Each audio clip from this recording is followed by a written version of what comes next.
is really just get a pitch in the zone and try to put a good swing on it. Carlos Martinez will go for St. Louis. Our Budweiser What's on Tap. Matt Adams in the lineup today. And the big man has been swinging the bat well. We have Cardinals baseball. And it comes your way on Fox Sports Midwest.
Live with the MLB.com at-bat app. Stay up to the moment at any moment with Game Day. Live game video, highlights, StatCast news, and more. The #1 app for live baseball on your phone or tablet. What's happened in this series? Monday, walk-off homer, Randall Grichuk. First ever walk-off at any level for Grichuk. The Cardinals win it with 2 outs in the bottom of the 9th. Last night, the Cubs put up 6 runs in the first. They never looked back as they chased Cardinals starter Michael Wacha. It sets up the rubber match here this afternoon. Colton Wong will bat leadoff for St. Louis. Cubs Cardinals next on Fox Sports Midwest.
Baseball on Fox Sports Midwest is brought to you by Bud Light.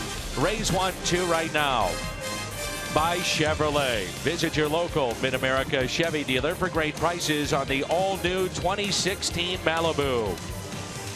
And by Menards. Save big money at Menards on all your home improvement needs.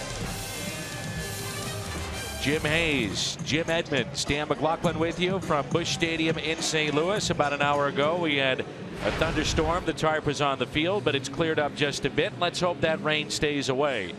It has warmed up here in St. Louis, 73 degrees as we play in Game 3 of this series and the final game of this homestand before heading to Washington tonight.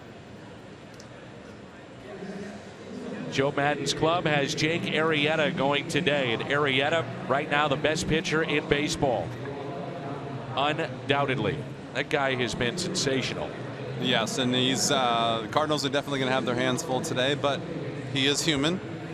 Faced Roger Clemens plenty of times and beat him, so you just got to go out there with a positive attitude, stay on the ball, drive the fastball back up the middle before he gets to all his good pitches.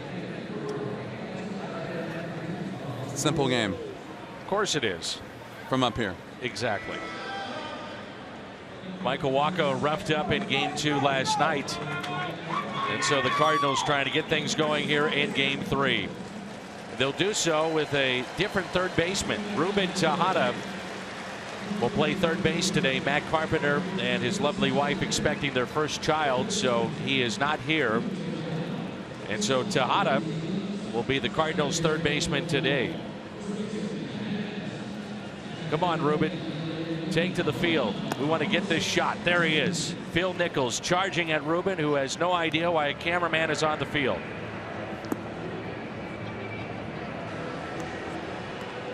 Take a look at the Cubs lineup. Switch hitter Dexter Fowler will lead it off for Joe Maddon's club, followed by Jason Hayward, who will play right field. Chris Bryant has played right, third base, and today he's in left. Anthony Rizzo, the cleanup man at first baseman. Switch hitting Ben Zobrist. Tommy La Stella is at third. Miguel Montero. Then the shortstop Addison Russell. And the pitcher batting ninth, that is Jake Arrieta. On the mound for St. Louis, ninth start of the year, it is Carlos Martinez. Last three starts, he has seen Arizona, the Dodgers, and Pittsburgh, and he's given up 9 runs and hasn't gone deep in those games. The most he's thrown is 5 innings in those 3 contests.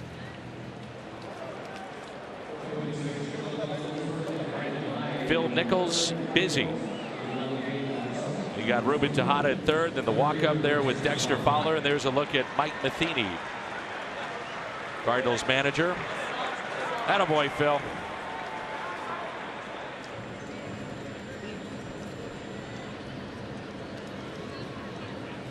Last night we saw 10 batters to the plate in the first inning.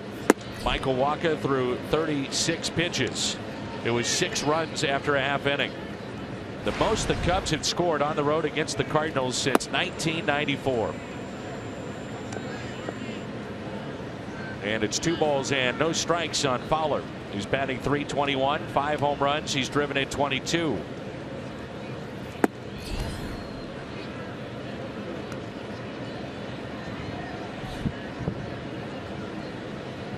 Martinez at times in his last start really tried to pick up the pace.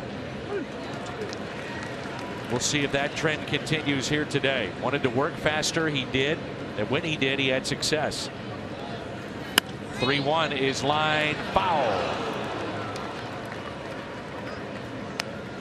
You know, if you're Carlos Martinez, I'm sure Derek Lilliquist has told him, look, yeah, you're going against Jake Arrieta, but you've got to get these guys out. Don't worry about what he's doing. Worry about yourself. That's pretty much how everyone has to take it. I mean, they got to do their own individual thing today, especially when you're on the mound. Change up on 3-2. Sorry. Good pitch right there. The Hyundai pitch arsenal for Carlos Martinez. Fastball, curve, and changeup. That was a good changeup on 3-2. Especially early in the count. I mean, early in the game, I'm sorry, thinking maybe he's just trying to get you, hit a ground ball. He's working quick, so you jump in there and be ready to hit, and then makes a nice pitch with the changeup. Hayward is just 1 for 17 against the Cardinals this year, greeted by boos again, and looks at a strike. I'm looking forward to this. Martinez and Arrieta. If Martinez is right, this could be a tremendous game. Ground ball hit to second. Colton Wong. 2 outs.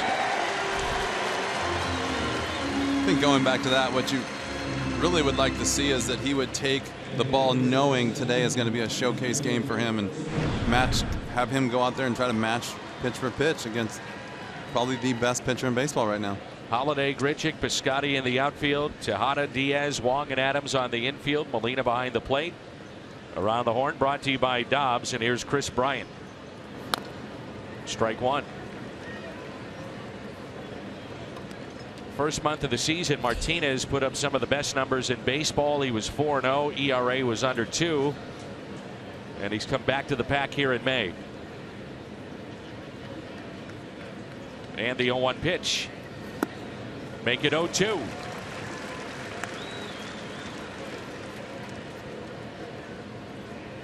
See Bryant step out against Martinez, which he's allowed to do after a swing and miss. Curveball and a good one. No doubting his stuff. When right, we keep saying that he is dominant. And a foul ball. You see right there, he went fastball in, breaking ball, fastball in. That fastball in is going to be the key all day today. If he can throw that pitch for a strike around the inside part of the plate, keep those guys looking for the fastball middle in at 95 miles an hour, will open up everything on the outside, especially that breaking ball. Wants to go in again. He does, and he hits Bryant. That happens, and that's okay. I mean, you as a pitcher want the other team to know that you're going to pitch in. The Missouri Lottery Fox tracks and caught the elbow in the jersey of Bryant. So 1 on with 2 outs, and it brings in Anthony Rizzo. You obviously don't want to put guys on, hit their 3-hole hitter in front of their 4 guy with the most power, but I mean, you got to pitch in this league, and if you pitch in, you might get some breaking balls away and some feeble swings. Here's a shift against Rizzo. And a foul ball. Or That's you can just pitch. Keep getting guys to foul the ball off their knees. You know, you talked about it the other day with Rizzo, that pitch, because he's in on the plate so much. You go in on Anthony Rizzo, it's very tough for him to pull the ball and keep it fair. I thought the one guy that could do that and had an uncanny ability of getting his hands through and somehow keeping a ball fair was Albert Pujols.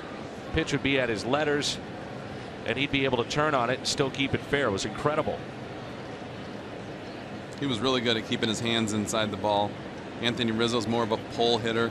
He will hit the ball in the gap in left center field if you throw something out over the plate, if he's looking kind of middle away. But Albert just sat up there and just read the pitch and went with it. He was never really trying to do too much unless he thought that you were going to challenge him. Now time is called. Rizzo's a guy that plays every day. Doesn't get hurt. But he shook up after that foul ball off his knee.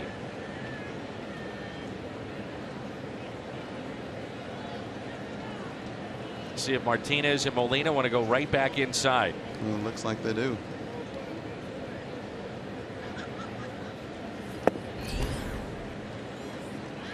Pitch at 96. We've talked about it a lot, where Martinez with the fastball will average 94 to 95, but in that back pocket, like it was 2 starts ago, 101 against the Dodgers.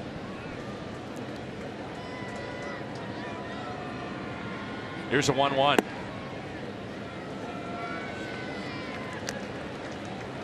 Change up right there, trying to get him thinking in, and you try to get him out away with something soft.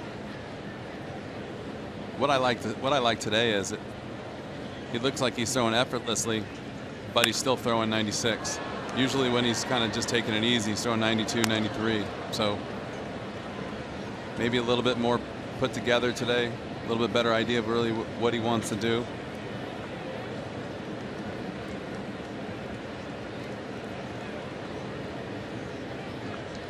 Try to get him with a breaking ball. 2-2 pitch. Just missed. It's a good pitch right there, and good job by Rizzo laying off. I mean, like you said, 96 coming in hot on the inside part of the plate. You got to be under control to be able to lay off certain pitches, and that was one of them. So Bryant off with the pitch. The 3-2 is a foul ball. C.B. Buckner calling the balls and strikes today. We see him a lot in spring training down at Jupiter. Field and Colbreth is the crew chief at first, Manny Gonzalez at second, and Jim Reynolds down at third. What does he want here on 3-2? The changeup. And Rizzo pulls it foul out in front. This is what I love about the sport of baseball, the game within the game. You know, the man at first is running on 3-2, 2 outs. You've got the shift, but now you're in a battle with one of the top power men in the National League. How do you get him out? Keep going fastball in, Danny. What do you think? I like it. 3-2 pitch. Jammed him. Slowly hit. Tejada makes the play. Cubs strand a runner. Jake Arrieta to the mound when we come back.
at Busch Stadium in St. Louis. The Cubs and the Cardinals.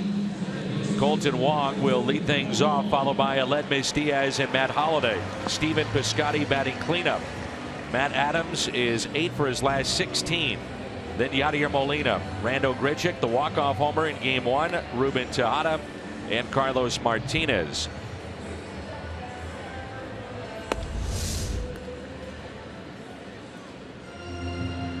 A few moments ago, and that looks to be the chain picked up by Jake Arrieta that's worn by Carlos Martinez. That is. Last start, 4 hits in 7 innings against the Giants, an 8-1 win for Jake Arrieta. He had 8 strikeouts and said afterwards, I'm still not where I need to be. How much better can he get? In his mind, better. Always can get better. Chris Sale, the American League version of Arrieta, was beat up last night. You never know. Here's an 0-1 pitch. Very simple delivery of Jake Arrieta. Look at where that front leg is landing of Arrieta. I mean, we talked about it throughout the series. The unique delivery that he has towards the plate. Very tough on right-handers. But when you see it, it's eye-popping.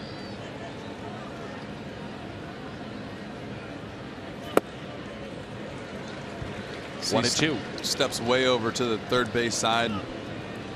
Being a left-handed hitter, not so bad, but throwing across your body like that when a right-hander's going to have to hit, he's definitely going to be coming from behind the right-hander's shoulder, and you got to stay in there and work on driving the ball back up the middle.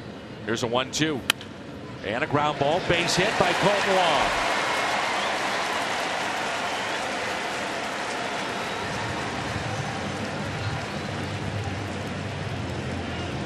The Hyundai pitch arsenal on Jake Arrieta. Talked about the unique delivery. This is what he features: fastball, sinker, slider, curve, and change. Fastball only 24% of the time. I was talking to a few of the guys before the game, and Matt Holliday in particular, but he says that as far that he steps across his body, the thing that makes him unusual is he can throw the ball away to a righty whenever he needs to, and that's what makes him effective, because when a guy's stepping across the body, you tend to bail a little bit, and he'll probably throw the ball in the inner half to a right-handed hitter, but he's able to throw it all the way back outside and have it run back to the plate. That's what makes him so tough on right-handers. Lefty specialist, we talk about that all the time, how those guys will finish behind a left-handed hitter. Usually a very good breaking pitch, slider. Don't see it all that often with a right-handed pitcher. That's the pitch right there. You can see Diaz is under control and just looks like that ball is 2 feet outside when he releases it, because he throws it across his body. It starts off out over the plate a little bit, but it'll tail back. He can tail it back to the plate with that sinker. You can also mix in that cutter and then run it off the plate just when you think it's going to come back. Many people have asked the question, how has this happened? Just an average pitcher at best in Baltimore, and now arguably the game's best. They say 2 things: a change of scenery, and number 2, going back to the mechanics that he always used as a little leaguer and in high school, and it's this delivery. Slowly hit towards second, and Wong is tagged out. Heads up play by Colton. Really nice play by Colton right there, just to stop and recognize the play. At first I thought he had the ball in his bare hand and tried to tag him with his glove, and then I think he realized that, yeah, he's got the ball in his bare hand and then puts it back in his glove. But heads up right there, slowing down, allowing Diaz to get down the line so it's not an easy double play.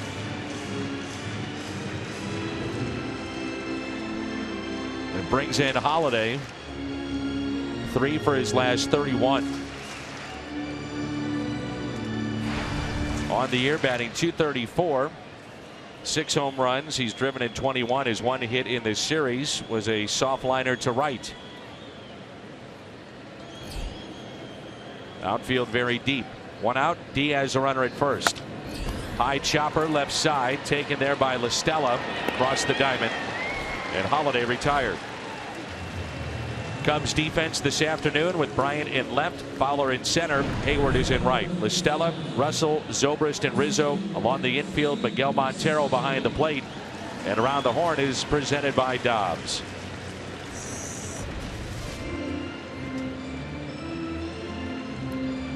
The one team that has kept Stephen Piscotty in check since he was called up in the second half of last year, it's been the Cubs, hitting just 194 against Chicago.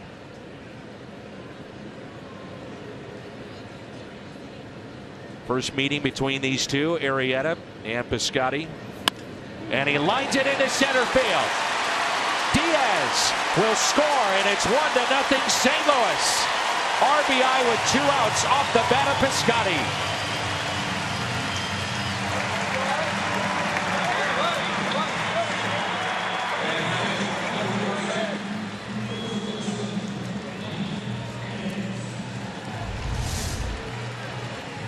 He does a good job right here.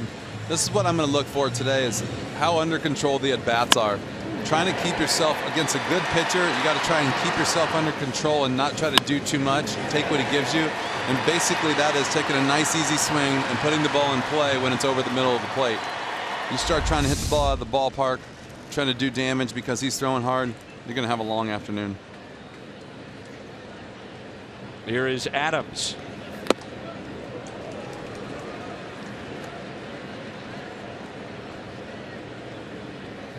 So a first inning run allowed by Jake Arrieta. First time this year.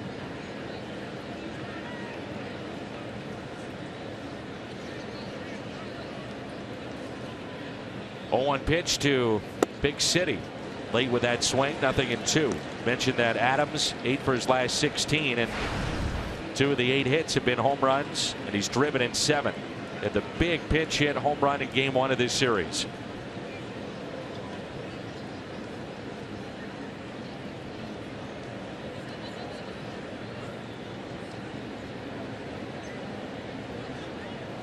Piscotty is running, and it's a fly ball into shallow right. Zobrist is there and makes the catch. Piscotty, his 26th RBI, and a 1-0 St. Louis lead.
Moments in Cardinals history. Saturday, June 4th, 30,000 fans ages 16 and older receiving Adam Wainwright and Yadier Molina dual bobblehead commemorating the last out of the World Series, courtesy of Central Bank of St. Louis.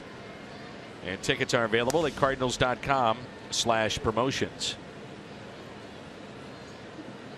Well, someone's going to win today. That, for me, right there is kind of uncomfortable. Conflicted. Confusing. You could go with a bunch of words for that, but I don't know if I've really seen that too often. I've seen boyfriend, girlfriend, father, son. Never one. Maybe there's two people in there. Born in Chicago, living in St. Louis, vice versa. He's got a blue shirt underneath, so yeah, the there's Cubs definitely two people in there. take the lead. Just rip off the Cardinals jersey. Been 33 starts ago, Jake Arrieta had given up a first inning run. It's Zobrist here, then LaStella and Montero. Last 21 games hitting .427 as Zobrist lines it into center field. Just a good steady ball player. I think we're looking right there at what I would think would be the theme of the day, which would be some nice, easy, smooth base hits, jam shots. Base running and defense is going to be the key today, which I would think would be the key today, but we'll see how it kind of winds up. But look for some hit and run and stealing bases and playing some good defense to win this game. The win last night, the Cubs improved to 30-14. There's a pitch inside to Tommy LaStella. Fewest losses they've had once they've hit their 30th win since 1918 when they started 30-12. LaStella, his 10th start of the year at third base. 1 ball, 1 strike. Carlos going with a different look under that cap. I feel like that hair's been getting lighter and lighter as the day passes this week. Here's a 1-1. Changeup taken low. He's had 15 career appearances against the Cubs, and 3-0 is his record.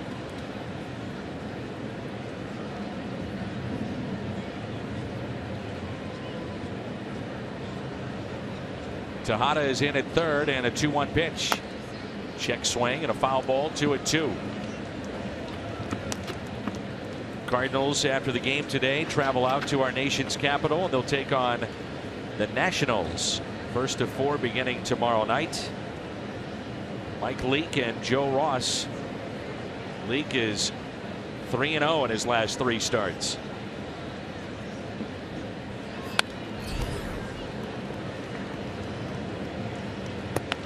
Comes down to starting pitching, and last year the Cardinals had the best starting pitching of anybody in the game, and the offense wasn't at near the clip that we see it this year. The starters get on track, this team could take off. Played just about enough games right now for everyone to kind of feel their way through, and it's warming up for the hitters, which hasn't really been a problem, and enough work for the pitchers to kind of get in a groove. Sometimes it takes a few guys a little bit longer than others, but this is about time when you kind of know what your team's made of in these next 20-30 days. Start to feel out what kind of ball club you have. I always felt by Memorial Day you had a real good idea of the makeup of your club, what guys are having the kind of years that you think could carry into the dog days of summer.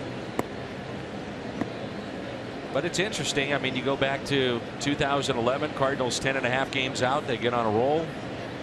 Your team in 06 got off to one of the best starts in franchise history and finished with 83 wins. So it doesn't always mean what you've done in the first 2 months. That's the team that you are. But typically, it seems to go in that direction. Well, the good news is if you're staying around the 500 mark, you can always go up. Yep. 3-2 pitch taken for a ball. So a single to center, now a walk, and it brings in Montero.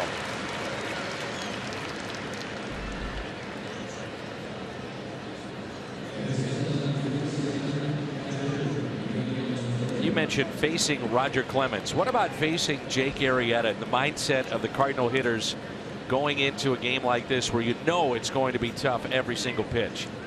Well, like I said earlier, I think it's just one of those days where you have to take what he gives you. You have to look for the fastball over the plate and hope you get one. It's when you're facing the best pitchers in the league, your days of going up there and swinging for the fences and trying to hit a homer or 2 hits or 3 hits are not in the cards. It's have a good day, 1 for 3. Diaz. Oh, what a play! Aledmys Diaz, remarkable.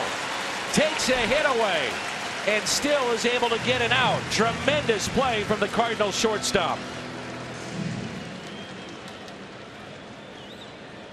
He had a great play last night over the shoulder catch. And then this one here moments ago. What a play by Aledmys Diaz. Jimmy said that's one of the top defensive plays of the year. Can't argue with that. And then this one moments ago on a short hop too.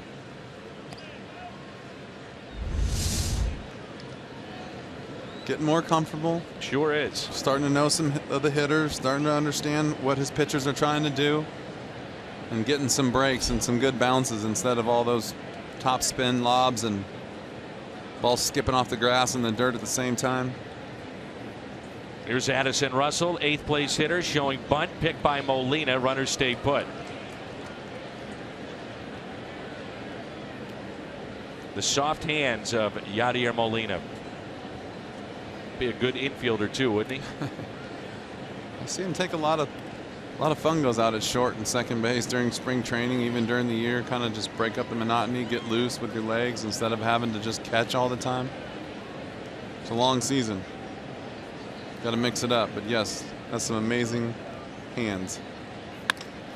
Lined into center field, and this game is tied. Addison Russell with his 30th RBI.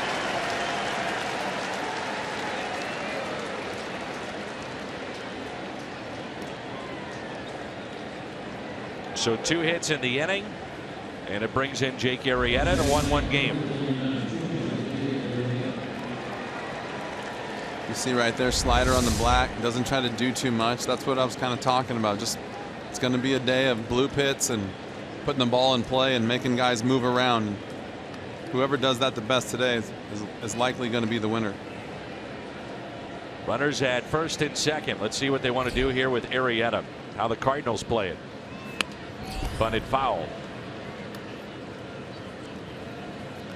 Well, you've got Montero, doesn't run all that well at second base.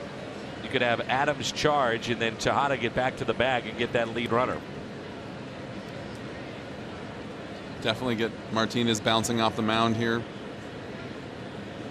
Get a good read. Definitely try to go after the lead runner in this situation because you never know how many runs are going to be scored today, and this could be it if you can cut this down. 0-2.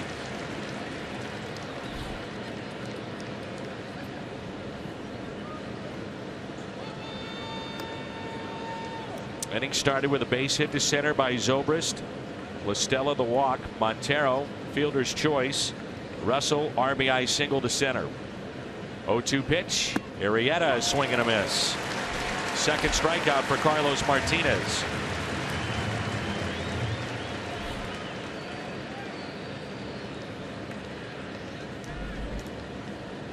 Brings in Fowler. On base percentage of Fowler is right around .430. 28 walks to go along with a .321 average.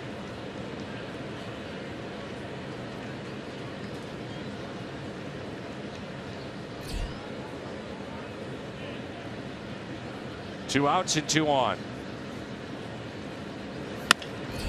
Lined into center field and a base hit. Montero being waved in. And Fowler drives in his 23rd.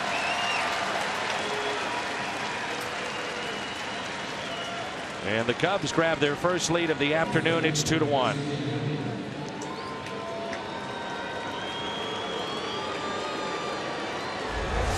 It's a big pickup for the Cubs right here. Dexter Fowler. Martinez wanted to get the ball inside, doesn't quite get it in there. He's had that same swing over and over this week. Just nice and smooth. Bat through the zone. He's hit the barrel a whole bunch in the last 3 days. And fell into the Cubs' lap, and they're thankful he did. Dexter Fowler wasn't even signed until about a week into spring training. Thought he had a deal with Baltimore, fell through, and he comes back to Chicago on a 1-year deal. Hayward rips it off the bag. A run will score. Fowler digging for third. They'll wave him in. Hayward stops at second base. Jason Hayward drives in 2, and it's 4-1 Chicago.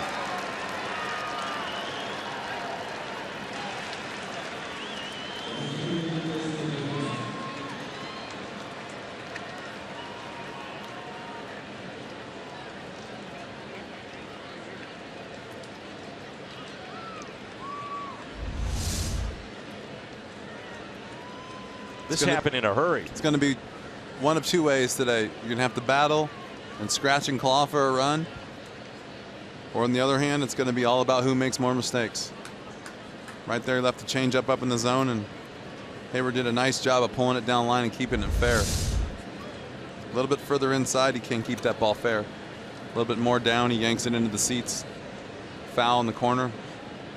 Just enough inside that line. And it hit off the sidewall. And Piscotty wasn't sure if it would hit that sidewall or go into the corner. And with that odd carom, it allowed Fowler to make the turnaround third and score easily. 2 outs, runner at second. Here's Chris Bryant. If you're Carlos Martinez, you can't let this get out of hand. No, you got to buckle down right here, make some good pitches, and get out of this inning. 4-1 Chicago, and a 1-0 pitch to Bryant.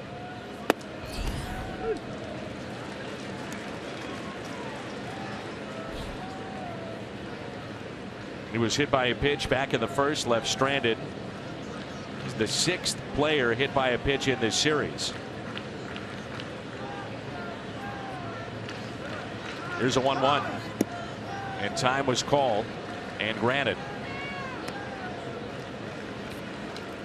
I believe that was asked by Yadier Molina. It's entirely up to the umpire as to whether or not he wants to grant time.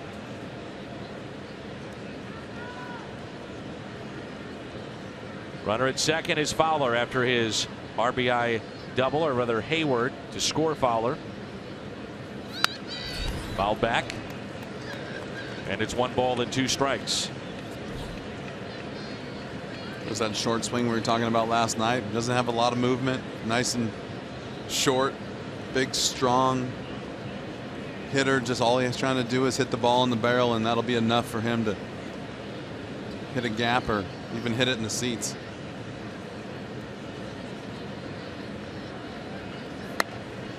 Ball exploded back into Bryant.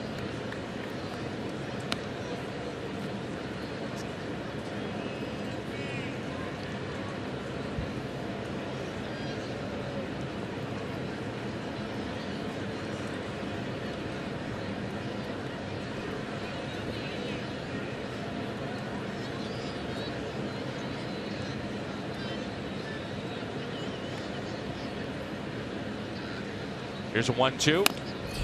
Tapped foul.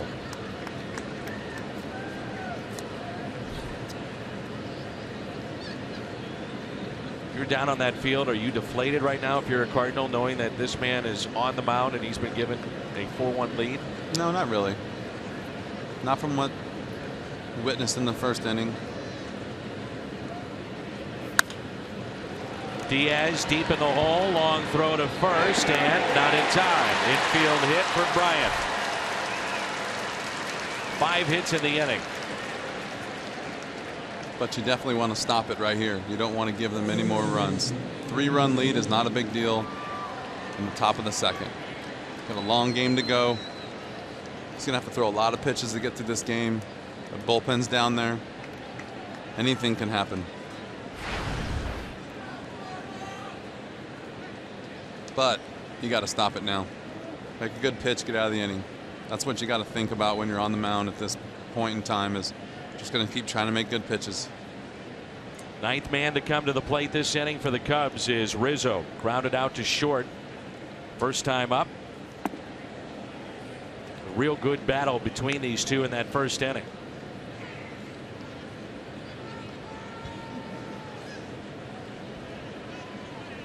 Pitch count already at 47, and I mentioned earlier that Martinez last 3 starts, the deepest he's gone, 5 innings. This is a bullpen that's already been taxed coming into this start today. 2 balls and no strikes.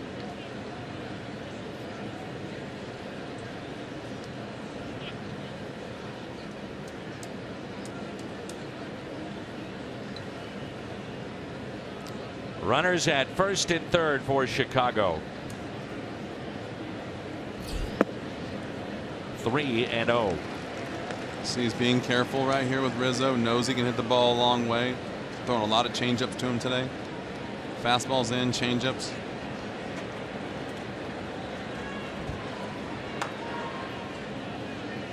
Heads up here, he could be swinging 3-0 if he gets a fastball.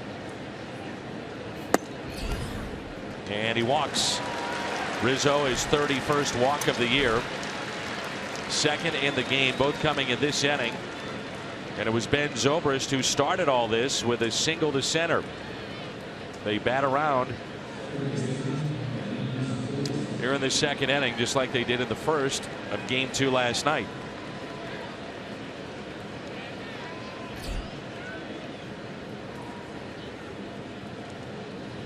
Hayward the double.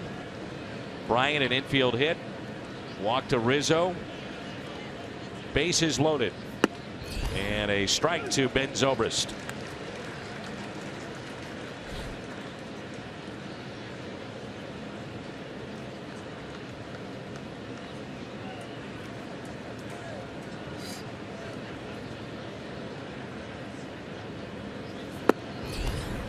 One ball, one strike.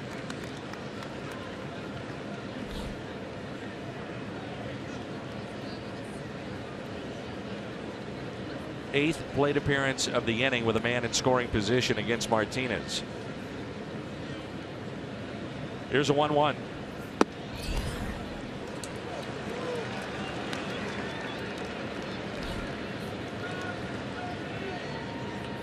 Already they start to stretch in the Cardinals pen.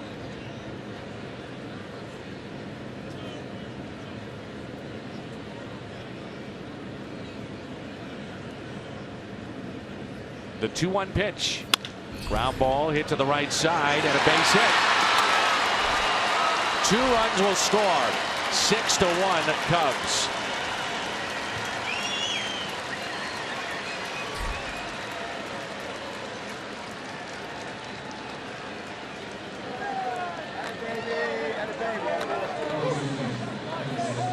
I was about to say that I like the way Carlos is going about it. He's still trying to make his pitches, and he makes a pretty good pitch here. Gets a ground ball.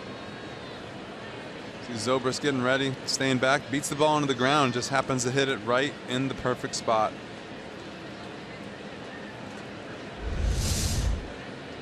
I was mentioning I thought that Carlos was keeping his composure because he was missing, but he was just missing. He was hitting his spots. He was keeping the ball down.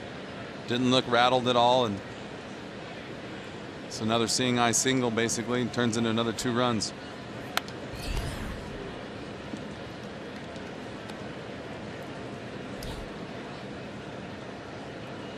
Here's LaStella. Picked up the first walk in the game.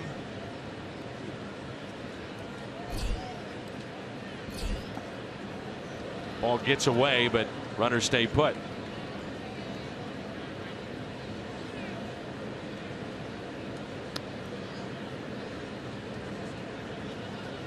Jake Arrieta, in his career, when he gets 4 runs or more of support, he's 48-4. The last time he allowed 5 or more runs in a game, 47 games ago, August 28th of 2014.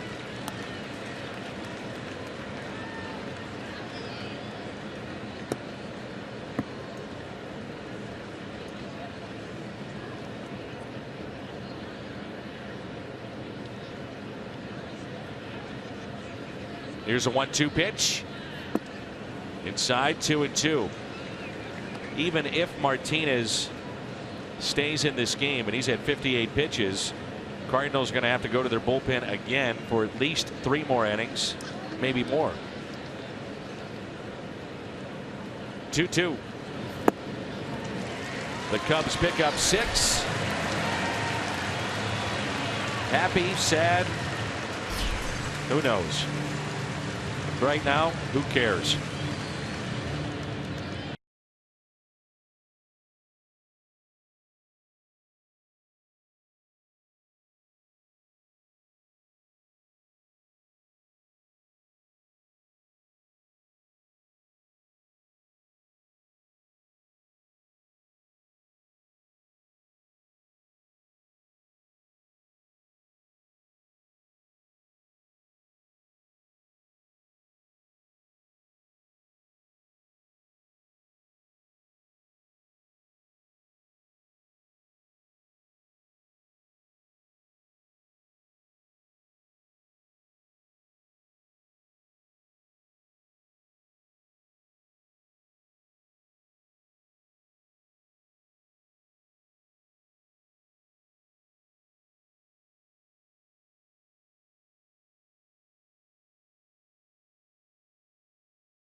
Check in with Jim Hayes. Jimmy. Dan, a rough stretch for the starting rotation. John Mozeliak told me he keeps getting asked the same question. When are you going to shake things up? Mo told me he's hopeful that Cardinal fans understand that with Marco Gonzalez having Tommy John, Tim Cooney having issues, Alex Reyes coming back from suspension, the Cards don't have the depth they were counting on. As Mozeliak put it, I don't feel like there's a magic bullet down below. We are who we are for now. Mozeliak says Alex Reyes is definitely on their radar, but he says he's had one outing at AAA since coming off his suspension. Dan, Mozeliak says Reyes was impressive in that outing, but still has a lot to learn about pitch efficiency. Jimmy, you had a wide-ranging interview with Mo. Another topic that was brought up, Johnny Peralta. And where does he sit right now with his rehab? Well, Mo says Johnny feels really good about his rehab and the way it's going. He'll play in Peoria tonight. Mo says an off day for Johnny tomorrow. Then he'll head to Springfield and play there over the weekend, and then they'll reassess. But I got the sense, Dan, Johnny's getting close. A broken bat, ground ball hit to third, and Molina is out number 1. That right there, that bat exploding, pretty much says it all about Jake Arrieta. One of the most patient, better hitters in the league. You can see that crossfire. You think that ball's going to cut out over the plate, and just dives back in on your hands. And it's tough because you got to cheat a little bit with the velocity, so you got to be ready to go, and yet the movement can tear you up. The last 6 starts, the starters have combined to give the Cardinals 28 1/3 innings. That's it, those 6 starts. And who knows about today as Grichuk takes a fastball low. This could go down as one of the great trades ever for the Chicago Cubs. Acquired from Baltimore was Jake Arrieta in 2013, along with Pedro Strop, often forgotten. And Strop, a vital part of the Cubs bullpen. They also picked up 2 international signing bonuses for Scott Feldman and Steve Clevenger. Now that is a one-sided deal.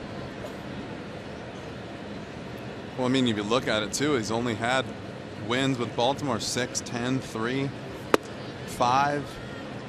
Didn't really get a lot of starts in there. It's like you wonder where the switch flipped, where some days you just find it. Was he hurt? Was he not mentally ready? And all of a sudden you run him out there every 5th day with 33 starts and he goes 22-6. Grichuk, a high fly ball out to deep right. Hayward back, and it's gone. Grichuk, his second home run in this series, his 7th of the year.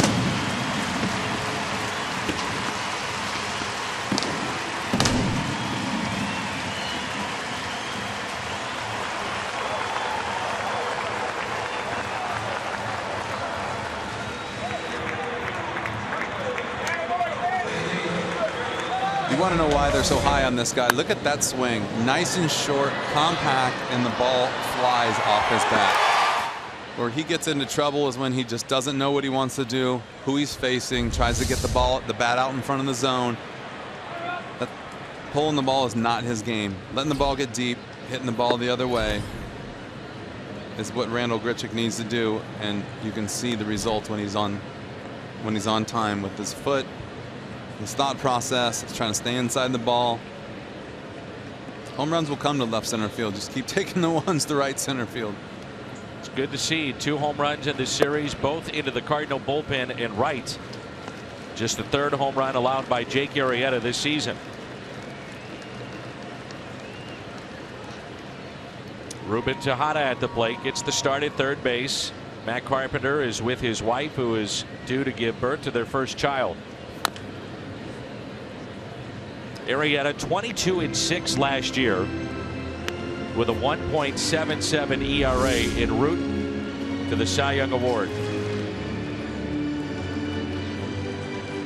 can see they're trying to stay down and away from him, and I wouldn't say that's his strength, but he definitely can hit that ball, and you said a little cutter that didn't really take off too much and put a good swing on it. Ground ball hit to Addison Russell. And Tejada is out number 2. Turn to Jimmy's Toyota, key to the game. Well, I figured going into this game that one of the keys would be to get a fastball to hit that's inside the zone. A little bit of sink, a little bit of cut, but the fastball is what you want to attack. You want to stay away from the slider. You don't want him to get ahead in the count too easily. You just want to attack a strike, and that's what Grichuk did right there, and it's what seems to be the plan today, but easier said than done. 2 outs, and here's Carlos Martinez. You have to go back 96 years to find an ERA lower than what Arrieta put up a year ago. Pete Alexander had a 1.42 ERA in 1919. And Jake picked up 17 of 30 possible first place votes for the Cy Young Award. Zach Greinke finished right behind him. 2 strikes on Carlos Martinez.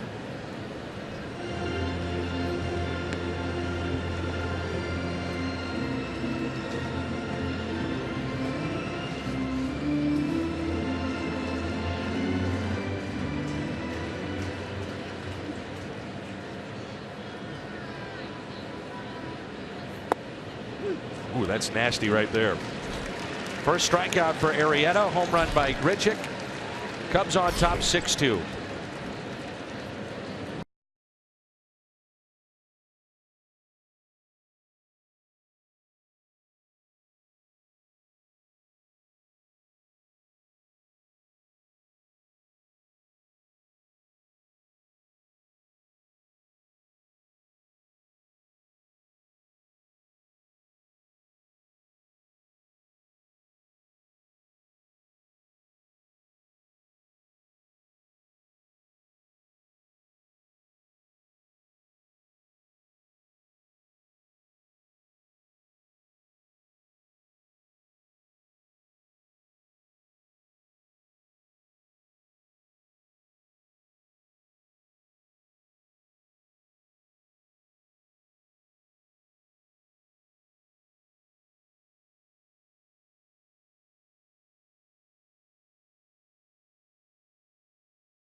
home run to make it a 6-2 Chicago lead. AT&T high-speed replay. Second home run for Randal Grichuk in this series.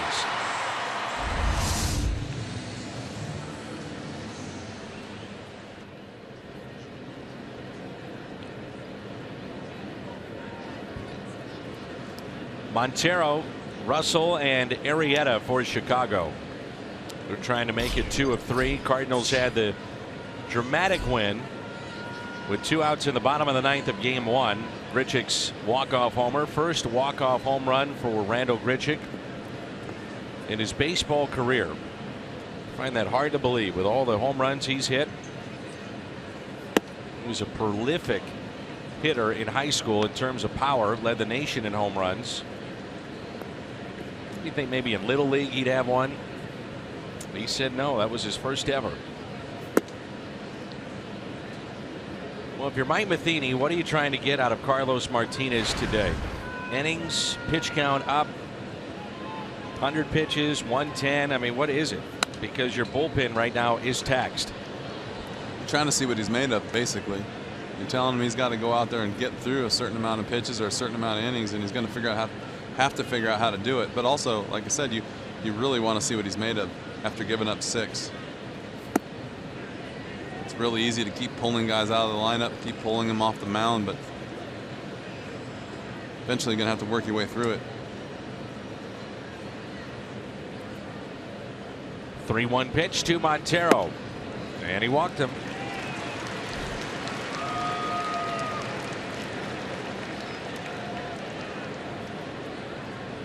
Third walk issued by Martinez.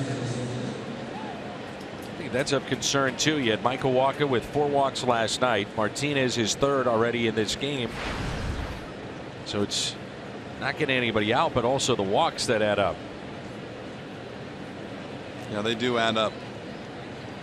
I liked where he was at for a while. He was just missing. It was one of those days, like I said, a couple of jam shots and a ground ball base hit. He's been around the zone. He's been missing where Yadi's been setting up. Just things weren't going his way.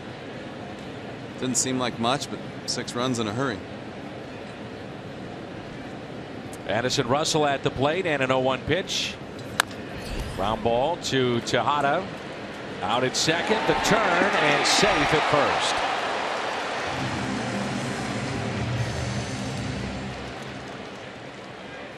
I'm sure the Cardinals will take a look at this to see whether or not they want to challenge it.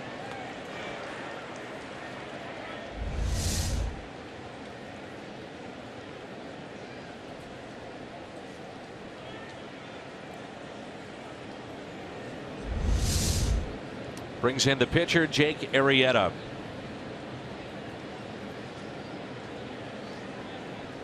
Arrieta struck out first time up. Martinez has struck out 3, walked 3, and allowed 6 base hits.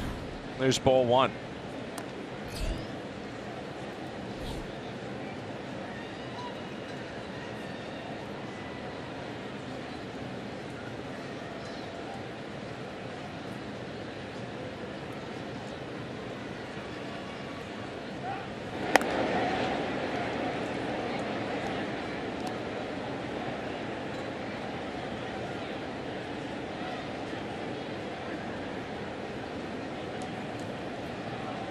Swing the bat a little bit, huh? A couple home runs last year. I think he's got maybe 1 this year. He's got a home run this year, 4 RBIs, 5 for 22 after that strikeout.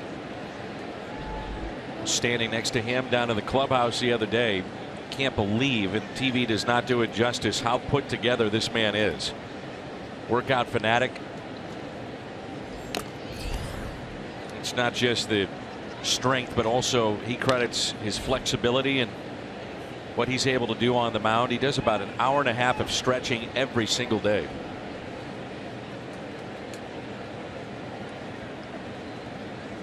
Takes a lot of dedication to be good in this game. A lot. 2-1 pitch. Instead, a check on the runner at first. That's Addison Russell, has a couple of stolen bases this year.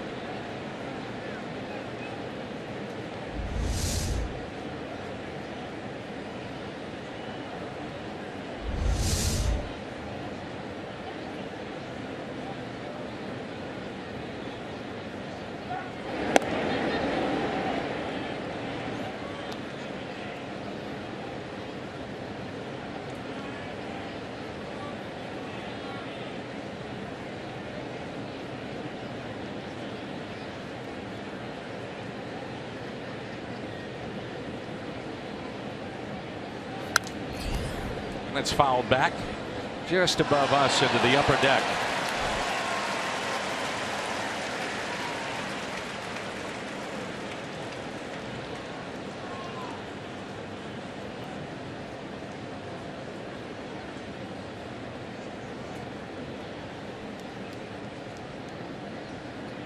Two and two the count on Arrieta.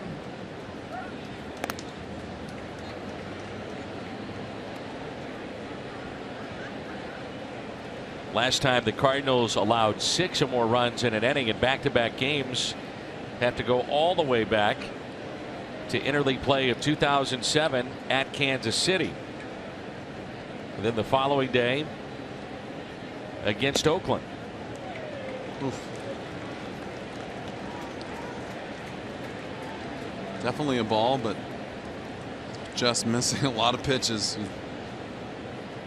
You can tell he's hoping to get a few of those and make it a little easier on him.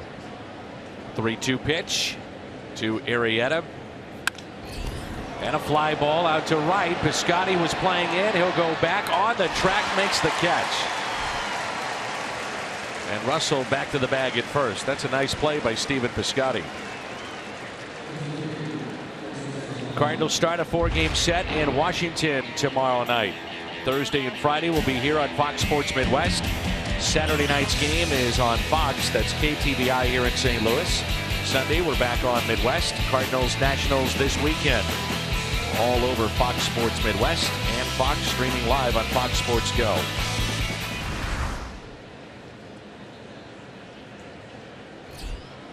Leake and Ross tomorrow. Here's Dexter Fowler. And Fowler at a base hit, picked up an RBI. Part of the 6-run second inning. Struck out swinging to start the game on a 3-2 changeup.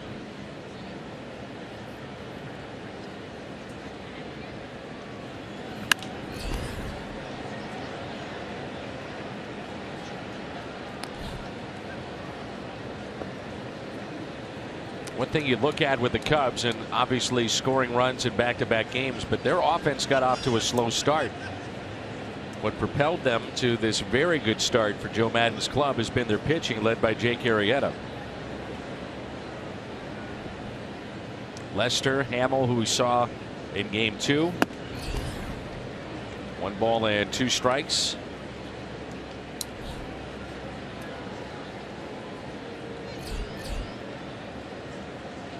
Hayward waits on deck.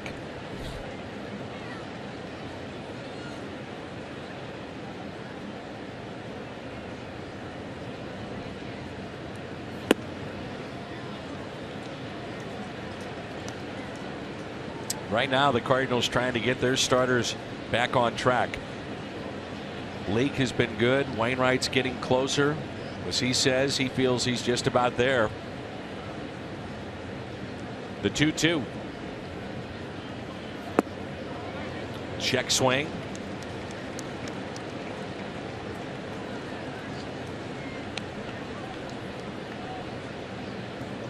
Tell you what, the Cubs hitters are doing a really good job of laying off the breaking ball today. As hard as Carlos Martinez throws, as much as he's been around the plate, they haven't really offered it anything off speed, other than that early on in the changeup in the first inning. There goes the runner on the 3-2, and Fowler strikes out. 4th strikeout for Carlos Martinez. Midway through 3, it's 6-2.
Cardinals baseball is brought to you by Ford, the official cars and trucks of the St. Louis Cardinals.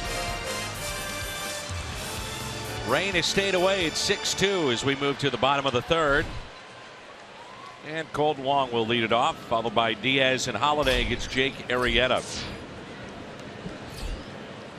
Wong singled to right first time up. He had 215 at bats from the leadoff spot a year ago. Hit 247. It'd be very tough to move Matt Carpenter from that spot the way that he's produced from the leadoff area. Well, the good news is if something happens, you can always do that. Pretty athletic group. You can always move people around and juggle the lineup a little bit, shake things up, try to get somebody hot. To think that Jake Arrieta was close to quitting the game of baseball in 2013. He was shuttling back and forth from AAA to the major leagues. He was ready to give it up. He was frustrated. Crossroads of his career. And a ground ball that's hit to Rizzo. When he got to Chicago, he said, look, I'm doing it my way. Going back to what makes me feel comfortable. The imperfect mechanics, if you will, throwing across his body. And the Cubs said, go for it. That's what's going to get you comfortable. If that's what you want to do, then go ahead and do it. And it adds up to some of this. Lowest starters ERA. Chicago at 2.51. One out, nobody on, and a fastball taken low by Ledmus Diaz.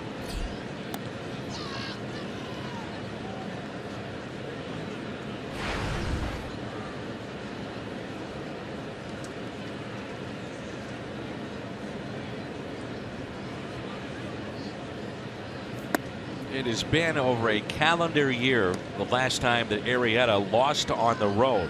Ironically enough, it was against the Cardinals back on May 7th of last season. Since then, away from Wrigley, 16-0. It's remarkable.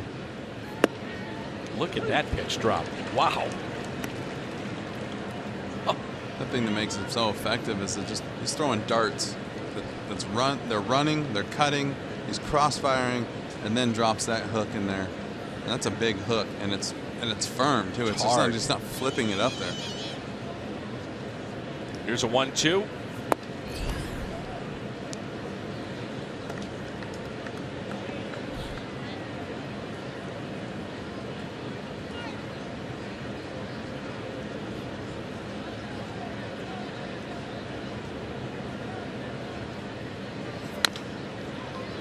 Little chopper that's hit to La Stella.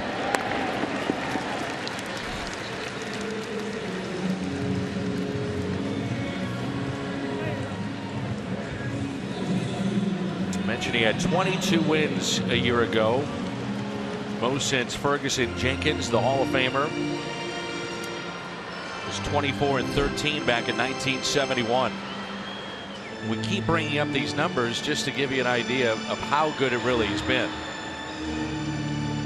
There is really no way to know or to tell if you don't get to see him every day. And like you said, throw the numbers up there, but it's still hard to imagine it can be that good for that long. No one can really break through to get to you. Holiday looks at a strike.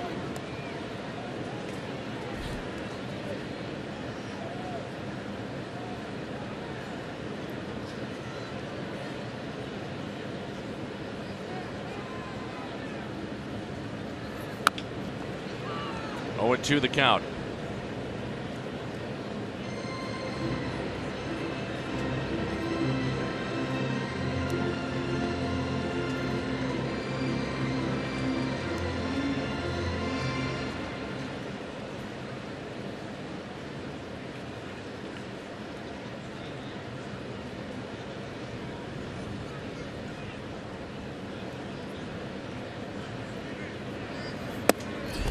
Painting the outside corner, and Holiday is the second strikeout victim of Jake Arrieta today.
Chicago here in the top of the fourth.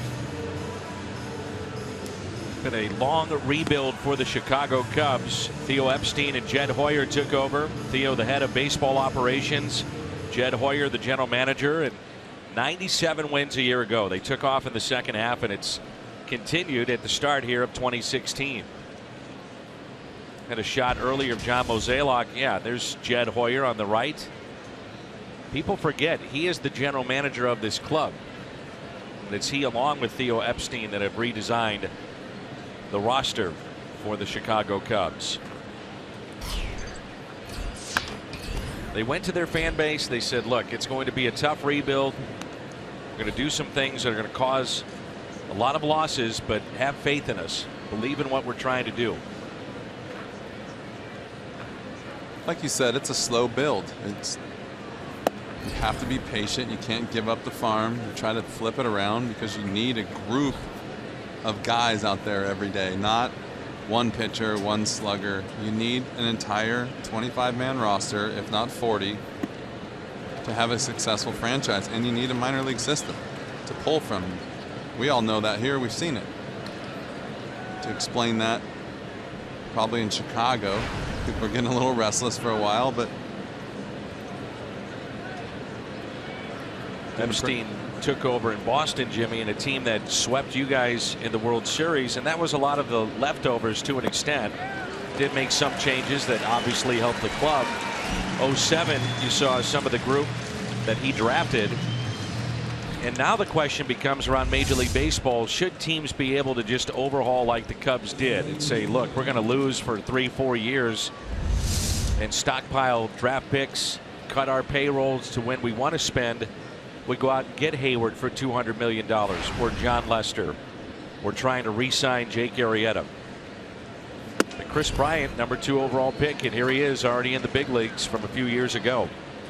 I mean, you really can't stop them. And they got to. It's not fair to try to say, well, we're going to stop you from trying to implement a plan, because it's a plan, and it's now proven to be the right one. I think we've been very lucky with the Cardinals. Have been very consistent with playing on the field, drafting and in the minor leagues, and drafting out of the high school and the professional or in the college ranks, and just really keeping it consistent. They've had to revamp and start over, and they went and got a guy, you know, Joe Madden comes out here. They love how he does it, what he does. Change everything. It's interesting. I talked to Joe before the game today again, and a lot of people always ask me, why can't the Cubs win? So I asked him, what are you doing about addressing the group as far as how to get this team to win with the day games and with the travel and all that? And he said, you know, the first thing that they did was they stopped all the fluctuating game times. So if we're going to play in the day, I want to play at 1:20. We're going to play at night at 7 o'clock. No more 2s and 3s and 5s. And first of all, let's take all the guesswork out of what time I got to get my players to the field every day.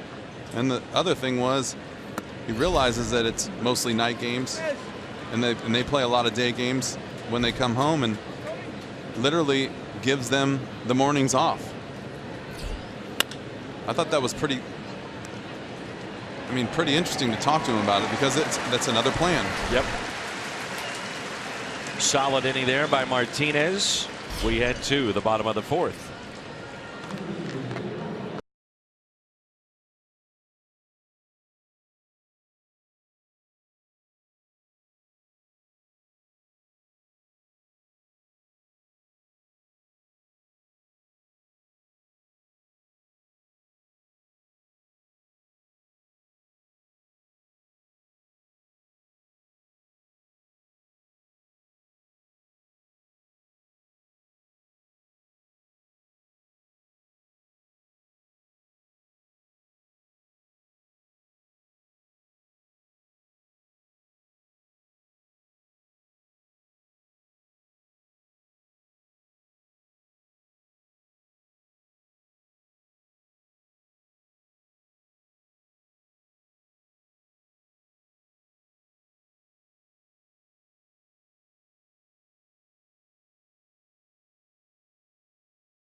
10,000 fans ages 16 and older will have the opportunity to take home a replica of the 2006 World Series trophy, and tickets can be yours at cardinals.com/promotions. After today, we will be on the road a bunch in June. Come home, Cardinals will see San Francisco, and then go right back on the road. Here's Stephen Piscotty. So it could be a defining month coming up for the Cardinals.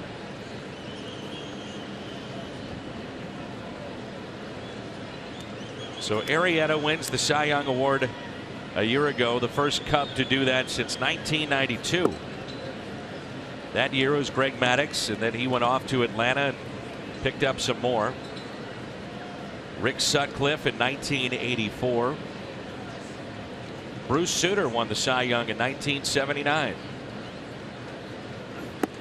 Then the aforementioned Ferguson Jenkins, the Hall of Famer, in 1971.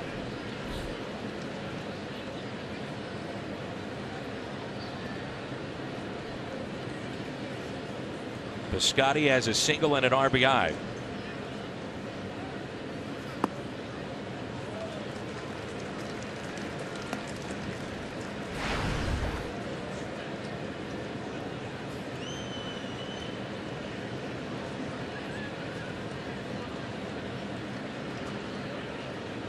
And the 3-1 pitch.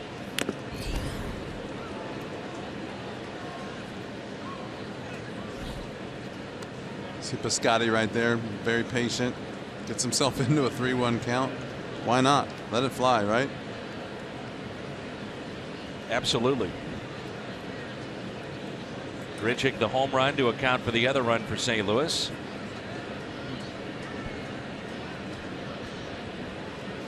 The 3-2 pitch to Piscotty.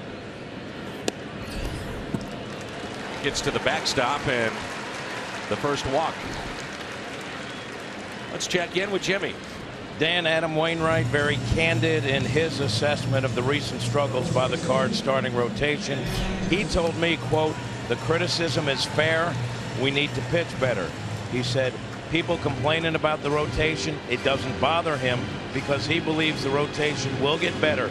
Dan, he told me the Cards just have too much talent in the rotation for the struggles to continue. He told me, quote, "I'm supremely confident in the arms we have." The Cardinals starters, the ERA this homestand is above 7. Adams hits it out of play. Keep harping on it, but it's just so true. Pitching, pitching, pitching. You pitch, you win. And you're going to go through streaks. You're going to go through streaks like this.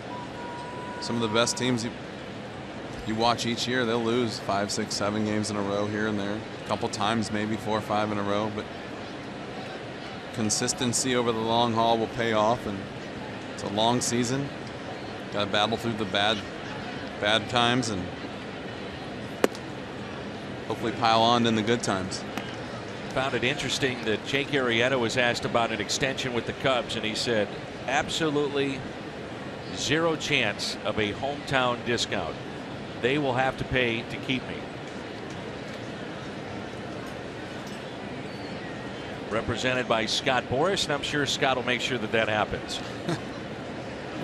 Inside to Adams. It's probably a little words from Scott.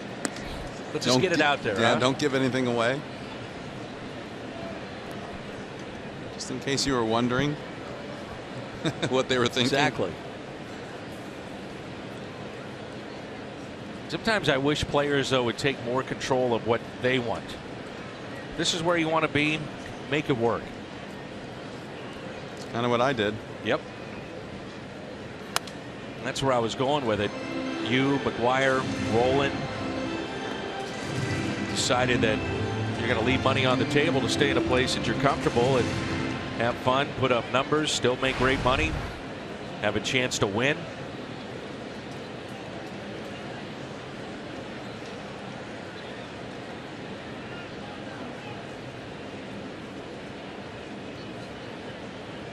When did you decide that, all right, this is where I want to be? I know that, you know what, I'm staying here in St. Louis. You were acquired during spring training of 2000. about the 4th game of the season. Is that right? Yeah.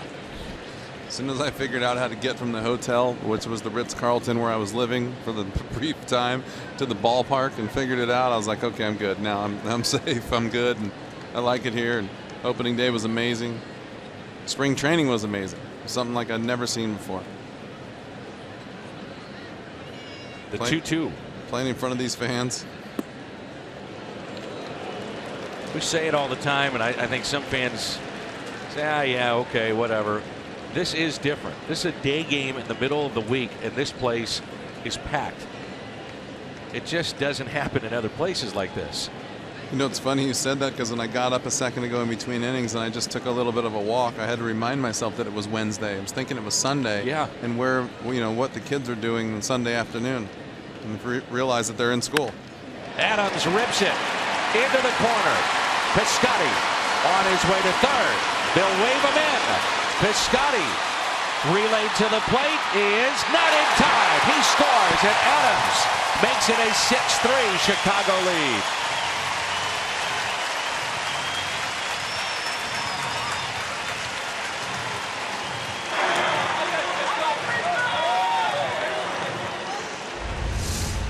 Adams gets a kind of a flat cutter up in the zone here and just goes ahead and yanks it in the corner.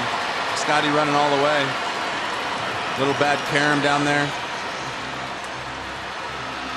Slides in safely, but just goes to show you that he can be scored upon. You just keep picking little spots here and there, try to get a run, get another run. You never know what's going to happen. Now you got no outs, man on second. Sometimes in that corner, you just never know where the ball's going to bounce. Could stay down in that corner, can bounce straight back. Saw it bounce kind of a little bit more in foul territory earlier and shoot back into right field. Good job hustling all our way around. Comes a very big at bat here for Yadier Molina. You make this 6-4, it's a different game. Just to put up on Arrieta, a 3 spot is doing something. Adams now 6 for 17. That's a .353 average off of Jake Arrieta.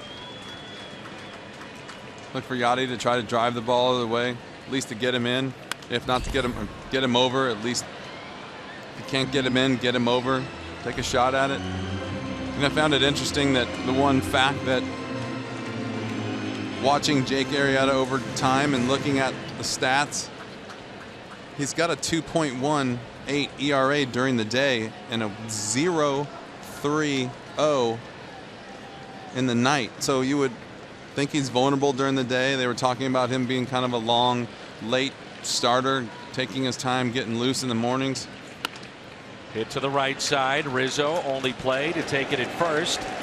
Productive at bat from Molina to advance the runner and a chance for Grichuk. So the good news for me is if you keep chipping away, you're either going to score some runs off him in the day, or you're going to keep making him throw pitches and get into that bullpen.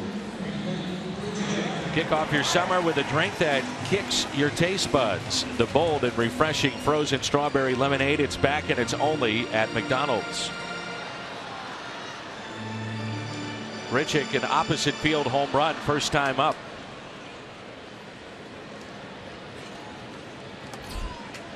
The key to this at bat for me right here is not trying to duplicate what he did in his first at bat, just to drive this run in.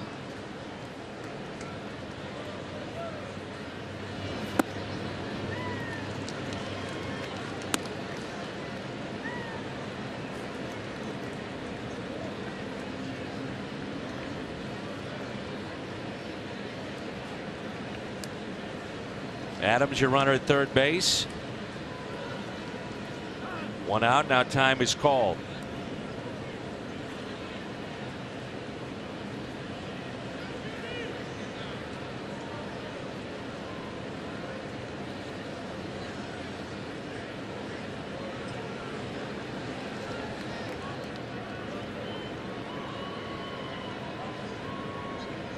Looks like Addison Russell's got something in his eye or dealing with a contact.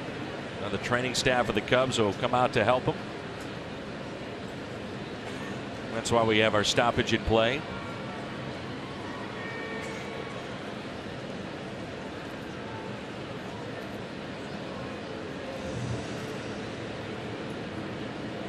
My partner told me something I did not know about him on our last trip. 2010 vision. 2010 vision. Don't need those things. Nope. Not as of yet. Not yet. Jimmy, we're getting older though.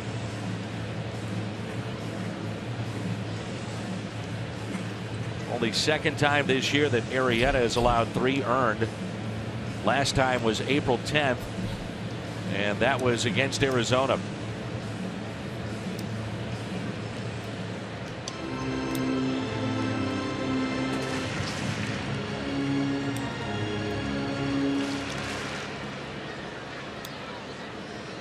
Infield back. Gonna figure that anything on contact, Adams has got to try to score. Tejada is your man on deck. 0-2 the count.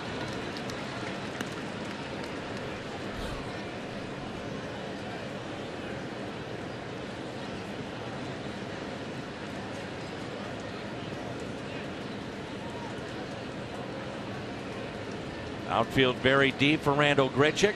No balls, 2 strikes. Nice. Base hit. Grichuk goes the other way to make it a 6-4 Chicago lead. Drives in Adams, his second RBI of the day.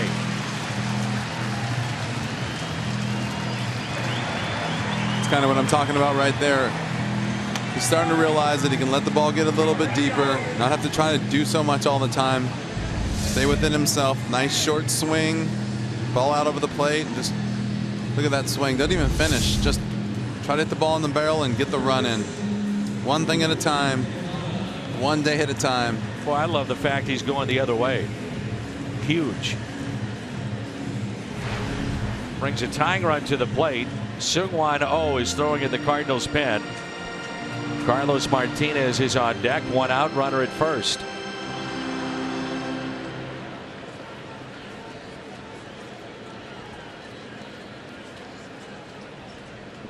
See if he's throwing over, and he is. Hazelbaker grabbed a bat.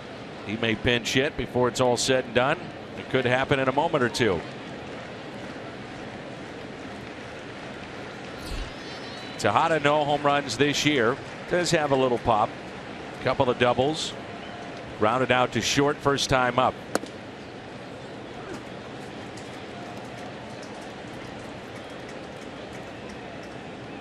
Thing right here is you really don't need a home run. You just need another base hit. Drive the ball in the gap, nice and easy. It was a good pitch right there. Go ahead and try to push over into right center field. Try to get something going. First and third. Make way for the next hitter. Pile up some runners on base. Put a little pressure on him. Get his pitch count up. Hasn't happened since June of 2015. 4 or more earned. It's incredible.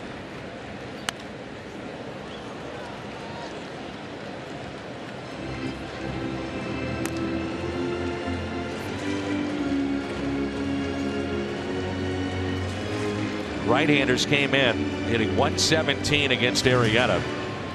The lefties 207.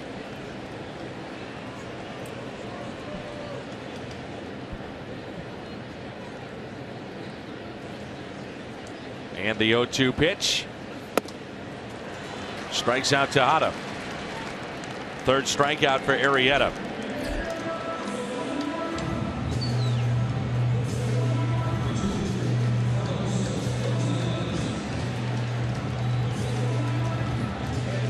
Just how tempted would Mike Matheny be, even though it is a man at first? We're only in the 4th to pinch hit for Carlos Martinez. He's had 89 pitches on the day, so you're thinking maybe one more inning, 2 if you're lucky. He slaps that foul. Well, I think if Tejada would have gotten on base, you probably would have seen somebody come out of the dugout right there. No doubt. Hazelbaker, Brandon Moss. Maybe try to get one big swing in here.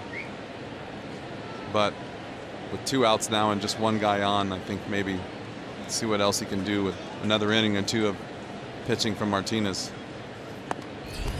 I think part of this equation too is the fact that your bullpen has been used so much here. Also, your bench is short with Carpenter with his wife. All part of the decision-making process for Mike Matheny. Here's a 1-1 pitch. Chops it off the plate. Martinez, safe! Beats it out and extends the inning to Colton Wong.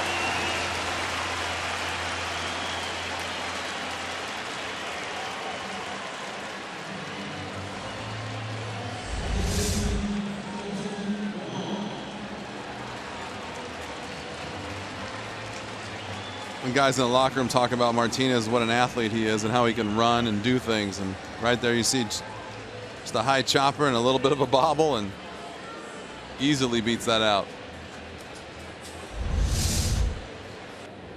Chris Bosio out to visit. Wong will be the hitter, represents the go-ahead run. He has singled to right today and also grounded out.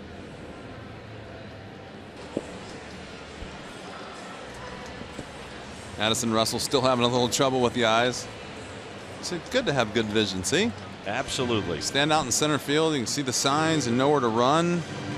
You can sit up here in the booth and see the guy sitting at the top of the 360 building with the red shirt on watching the game. I mean, what's wrong with that?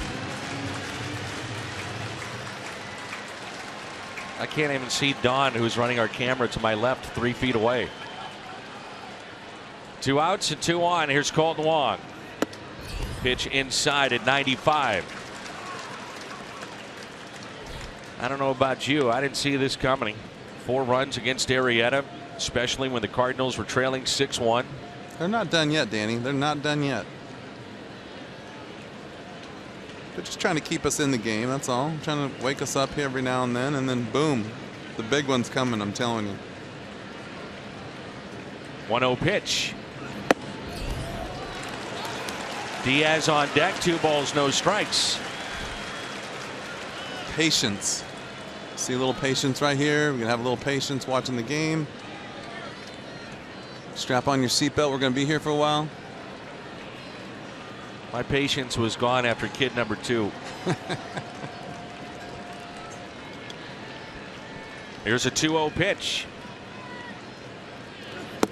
3-0. Thing about this situation right here is even Jake Arrieta knows the game is on the line right here. 1 big pitch, 1 miss, 1 ball right down the middle. As good as he is, he knows if he makes a mistake right here, he's going to have his hands full. So he's got to work still, even as good as he's been. Swinging on 3-0 and hits it a mile high into left. And the catch is made by Bryant.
We all were awaiting Martinez to get to the mound and start warming up. He was on the bases. He literally just got out there.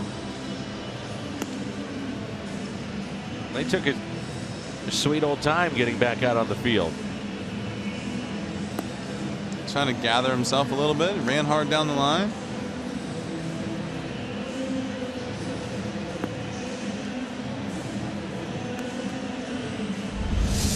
The umpire eventually had to say, let's go. Cardinals with 4 runs against Jake Arrieta here today. CB's being very patient. BJC Healthcare difference maker.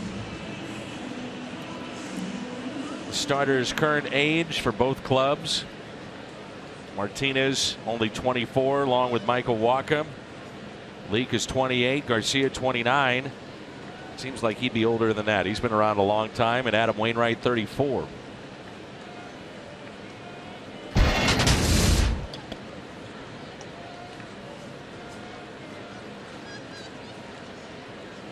Last time that Arrieta gave up 5 was August 28th of 2014 against Cincinnati. There was 6 runs in that game. This is where you need to see, and you were talking about, let's see Carlos Martinez. Let's see if he can have that shutdown inning. I was just thinking the exact same thing. This is the inning right here. Make or break. For not only him, but for the team. It's inning number 5 at a 1-2-3 inning. Back in the 4th with a pair of strikeouts.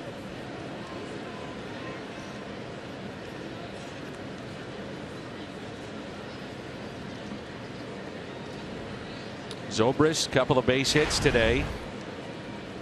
Both have been singles, 2 runs scored, and a couple of RBIs. The 2-1 pitch.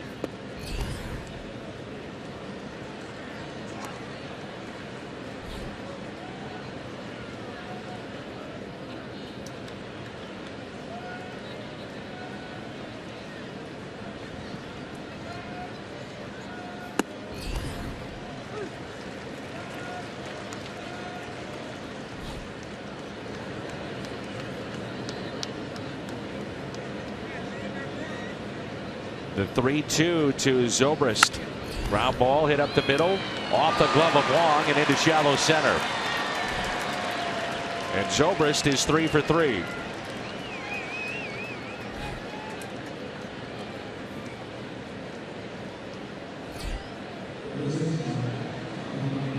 That is ruled an error on Colton Wong, his 5th of the season.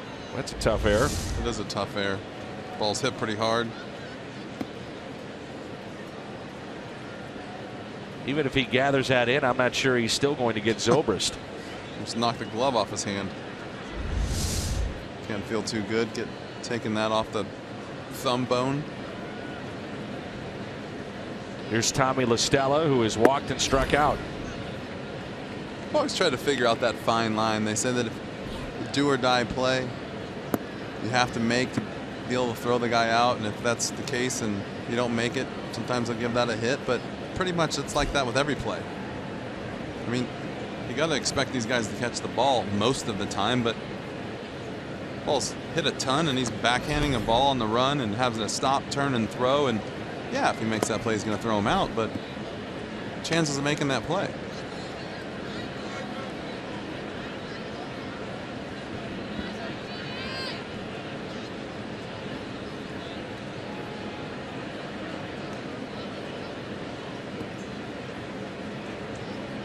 Two balls, no strikes on Tommy La Stella.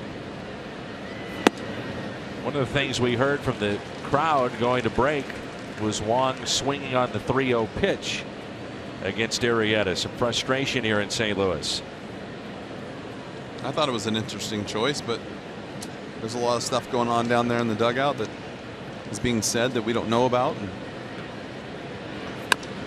obviously would like to see him take a pitch there, but Mike might have thought that the numbers matched up, and if he got a good pitch to hit and he's been swinging the bat a little bit better, go ahead. And also might be the best pitch of the AB that he gets on 3-0. Didn't work out. Cardinals strand 2. They've got 6 hits today, 6 aside, and it's 6-4 Chicago.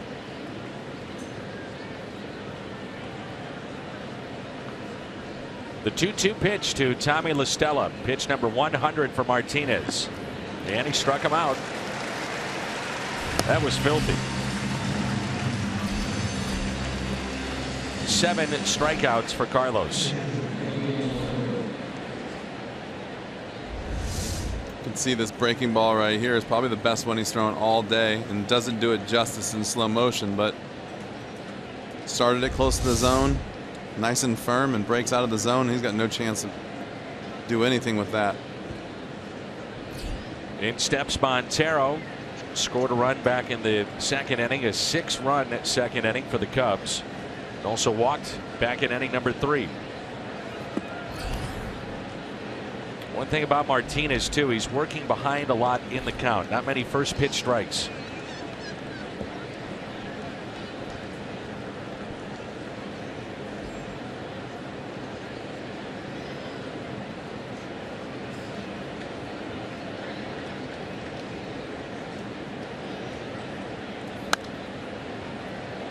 One and one.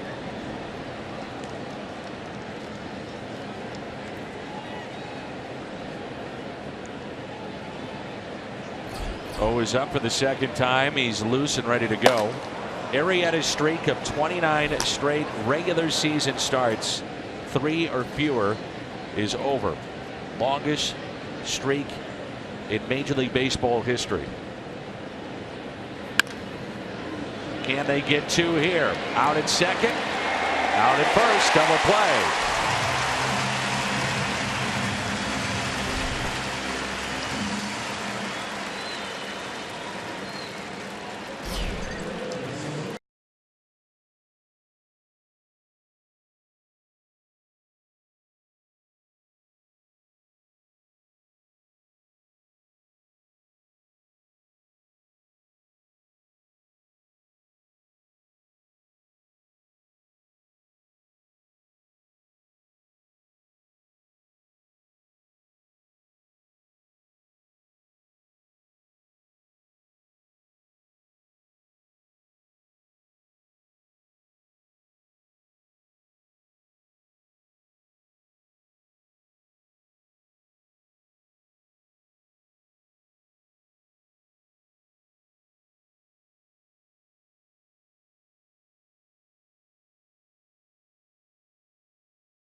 Major League Baseball brought to you by T-Mobile.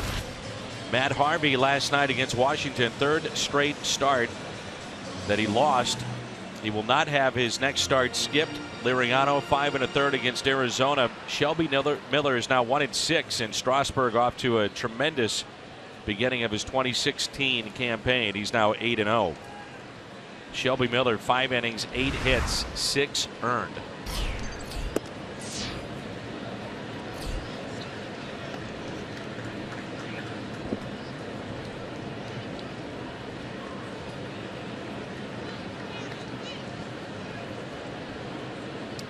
To Diaz. Between innings after the double play, Martinez over 100 pitches. One bad inning, that second inning, trying to get guys going.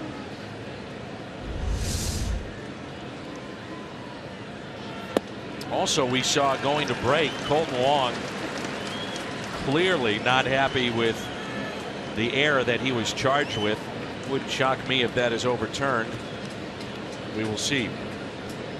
The phone's definitely ringing up here somewhere in the press box.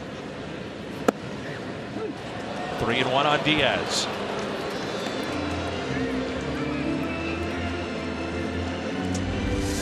Was hit a strike. Chevy Fox tracks.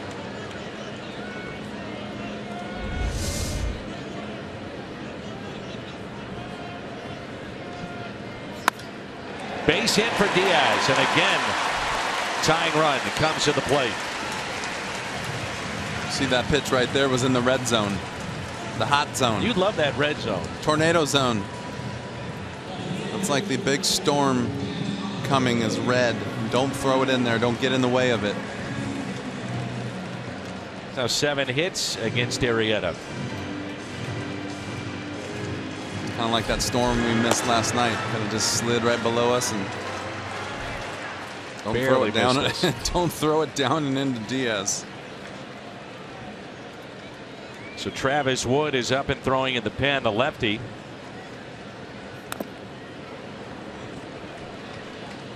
And it brings in a Holiday. New term that Jim has added to sabermetrics, the tornado zone. If that thing starts to creep up a little northeast, it's going to be a heck of a player. Tells you he likes to get, just like most hitters, arms extended. Sprays the ball with power.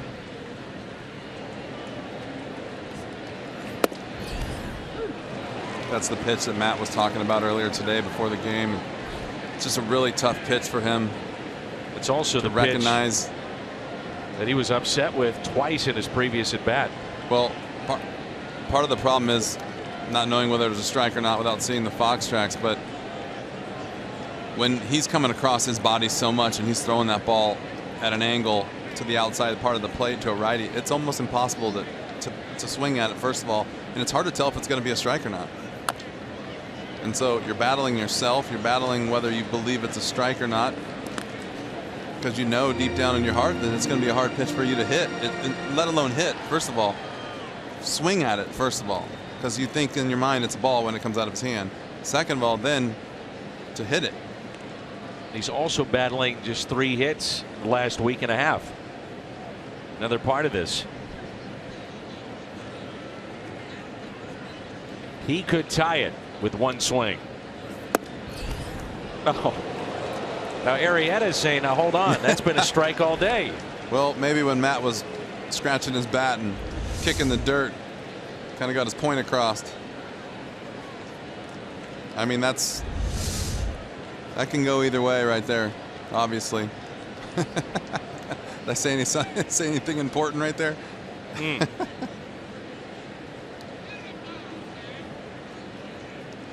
Here's a 1-2 pitch. Holiday chops it high towards third. La Stella gloves and makes the play.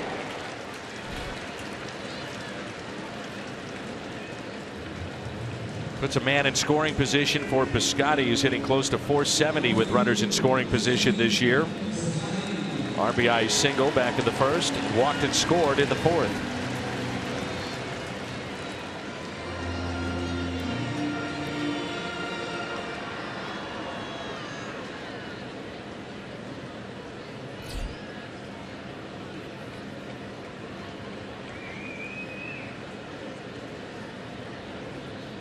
One out, runner at second base.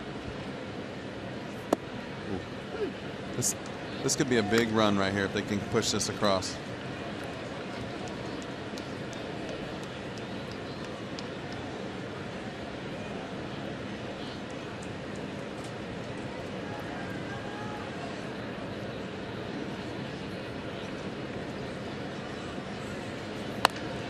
Chop left side. It is a fair ball. Estella, long throw off the bag.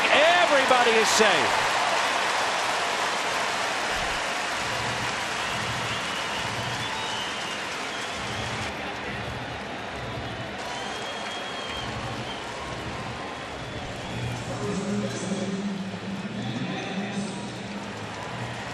That could make or break the game right there.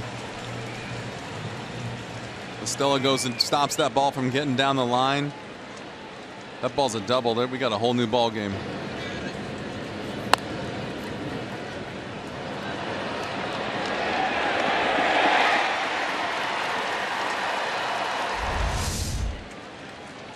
Adams a double and an RBI, run scored back in the fourth. 2 runners on, 1 out. First pitch misses low at 95. You see what we got here, Danny, when you watch this at bat. It's another high pressure situation. Doesn't really get into him very often. Knows that the winning run is at the plate. How are you going to attack a guy that's having success against you?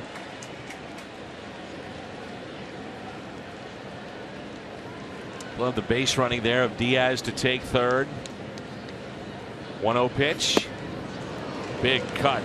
Strike 1 on Adams. Take that big swing right there. Take a shot at it. Now you got to kind of back down a little bit. You have to drive this run in as a hitter. Thing is, when you're hitting right now, you know that.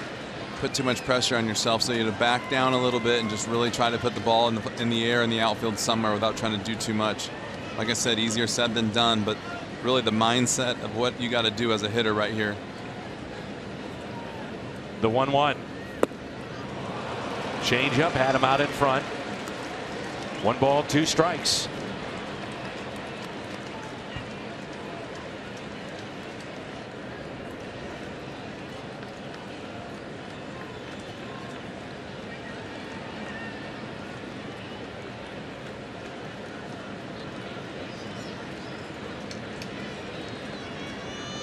And just go with a fastball outside, see if you can get him to chase it.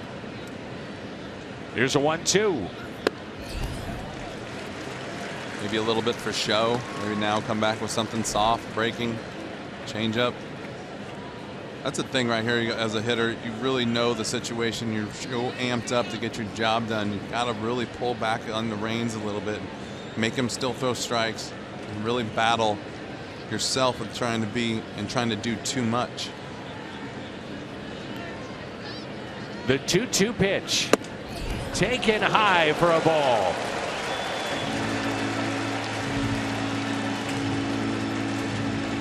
Like that, laying off a pitch like that, laying off that changeup down and away, trying to really zone down and get a good pitch to hit. Trying to do something nice and easy, nice simple fly ball is all you need.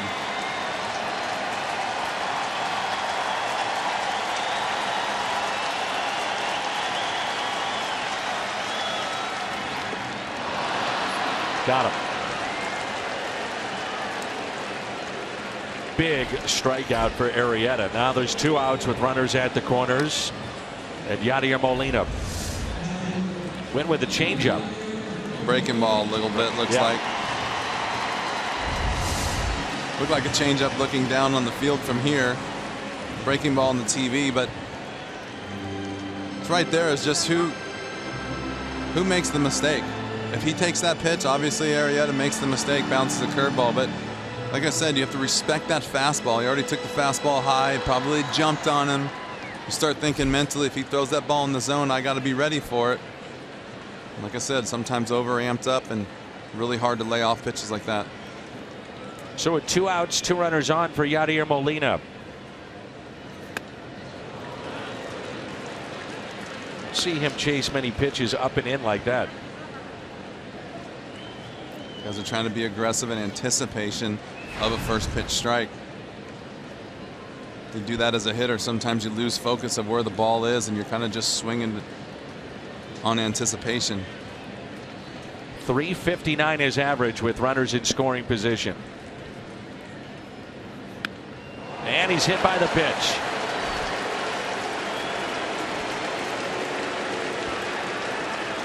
Montero is saying that Molina stuck the elbow out with that protective guard.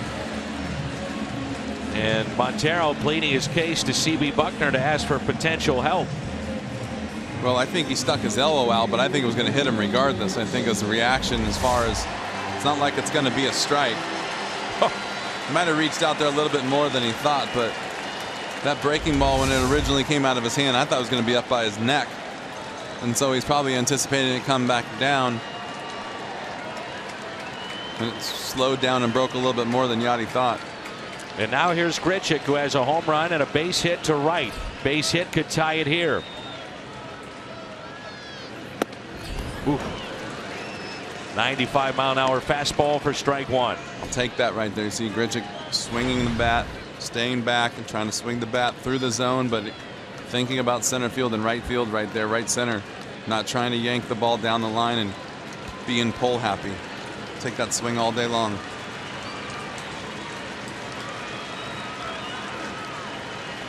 Time is called. Grichuk's home run into the Cardinal bullpen and right back in the second. Then on an 0-2 pitch, single to right with a runner at third for his second RBI.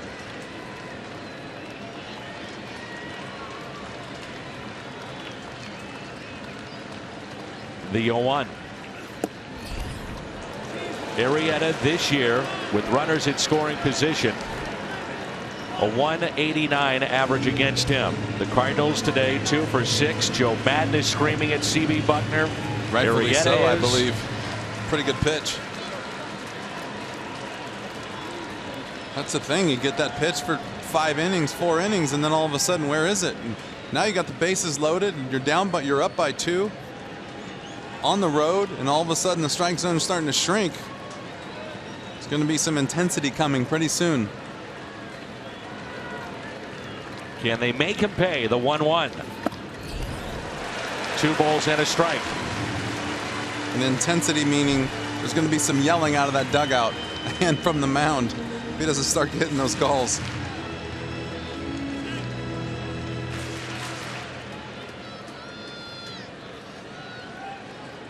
Interesting to see Rizzo as far as he is off the line after a couple of opposite field hits today. The home run opposite field in game 1. Hitters count 2 balls, 1 strike. Bases loaded in a 6-4 game. The next to Grichuk. Evens it up at 2-2.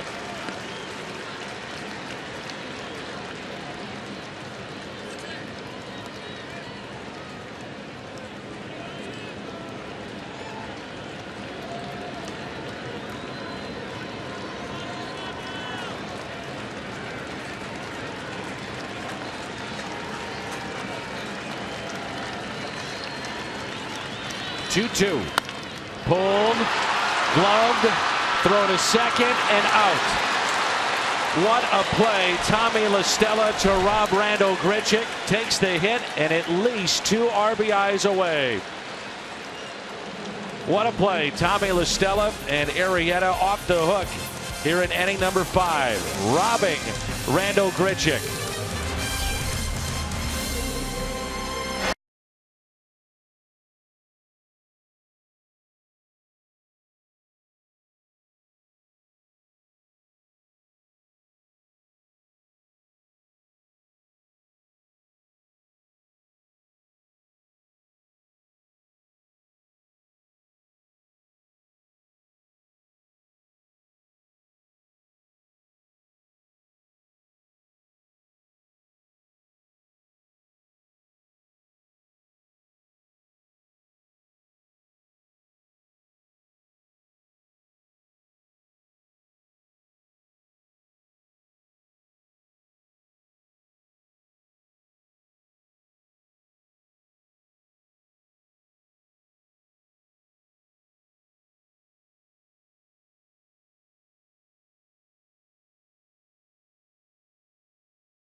Lead, a little help from Tommy La Stella as he robs Randall Grichuk moments ago. You can see here Randall had a good plan, trying to stay inside the ball right there. Gets his pitch, lets it go, tough pitch. Lays off that pitch. Gets handcuffed a little bit, takes a good swing, and then stays inside the breaking ball and does exactly what he's supposed to do. Except for he wasn't expecting Tommy La Stella to play or make the play of the day right there.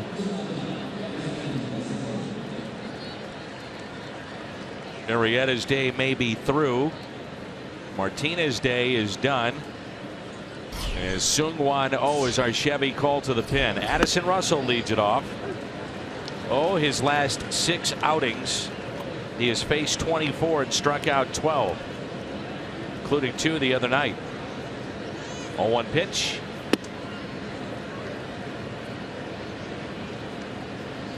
Matt Caesar has moved to the on-deck circle. A pinch hit for Arrieta.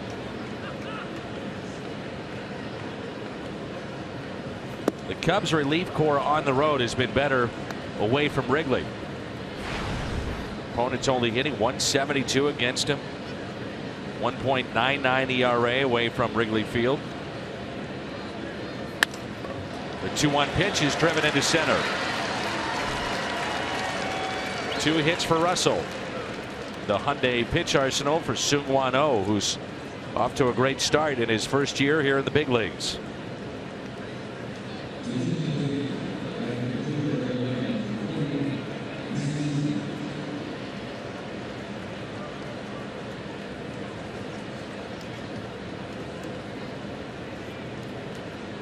So here's Caesar for Arrieta, the pinch hitter.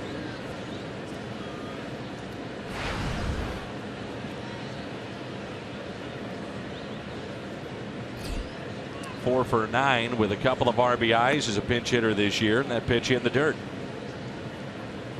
There is no team right now in the major leagues matching the Cardinals and what they've been able to do with pinch hitting this season.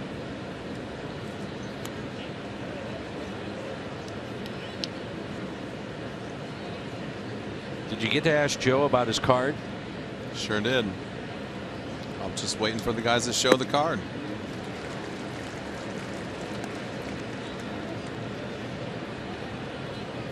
What he was saying was, we saw the percentages there, and he uses that to see if he wants to run or not, as far as strikeout percentage of the hitter that he's got, or ground ball percentage of the hitter that he's got at the plate. He knows his runner. He knows his catcher. He knows who's on the mound. That's pretty obvious. So he needs to know the percentages of what he's going to deal with in order to send that guy or not. And then the matrix is all the things that he's come up with over the years plugged into one equation.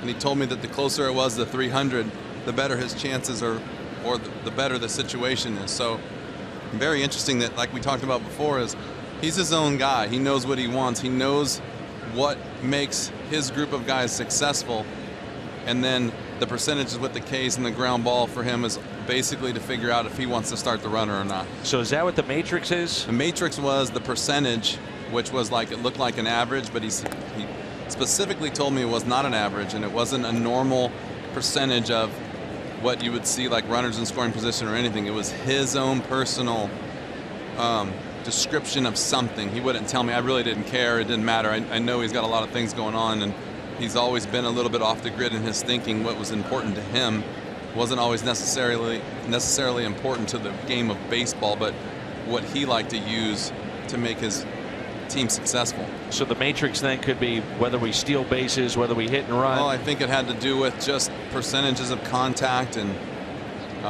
interesting high leverage situations. Late inning situation, I don't know, whatever. I mean, I could have asked him. I didn't think that much how important that would be. You can see the colors on those grids. He's got the little tornado zone down there in the red. He's got the light blue zone, and he said the deeper the color, obviously the hot zones. But there's so many. There was a million different things on that page, so he's got it all thought out. But I really liked what he had as far as when he's got a runner on first. It's very simple. He's got a runner on first, and he'll look and see who's in the box, and then there was the K ratio and the ground ball ratio, and that basically will tell him if he wants to start the runner or not. So if the K ratio is down and the ground ball ratio is up, he's going to start the runner. If the ground ball ratio is down and the K ratio is down, then he's a fly ball hitter. Perfect bunt. So Caesar bunting against O. And runners at first and second.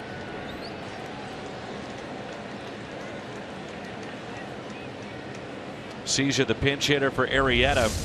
Only the 5th time last 2 years that Arrieta has lasted only 5 innings.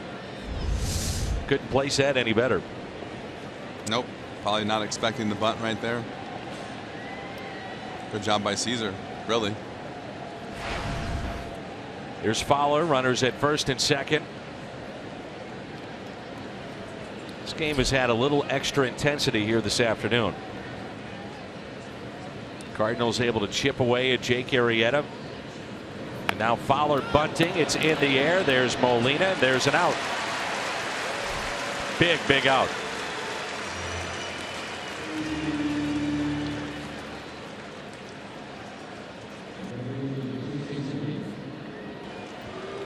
Kind of surprising and maybe a little bit of a favor the way Dexter Fowler's been swinging the bat. Agreed.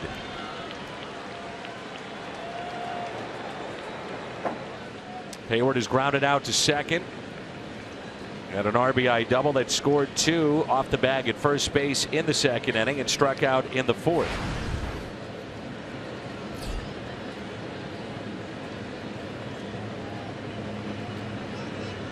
Runners at first and second. 1 out. 0-2 Hayward. Pulled foul.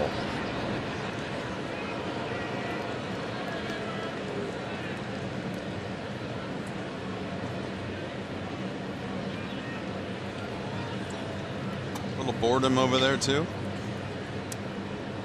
You play games with the stopwatch, sunflower seeds, the bubble gum on the hat, the hot foot. I haven't seen that one yet. That one is a new one. Quite a set of binoculars right there.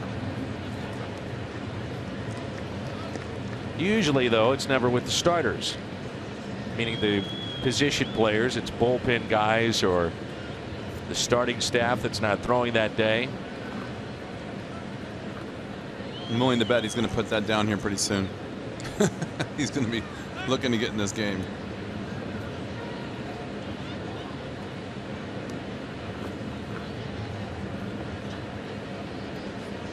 Creative, I like it.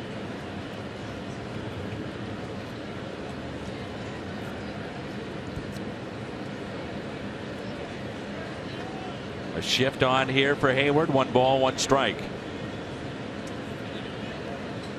And the next by Seung-Hwan Oh on its way. Pulled foul again. Nice play made by a fan down the right field line. Might have just saved somebody their life. Ball was scorched. Yeah, it was. What a great play. Yeah, she just said, "Woo, thank you." Exactly. Didn't necessarily need to see that. But great play nonetheless.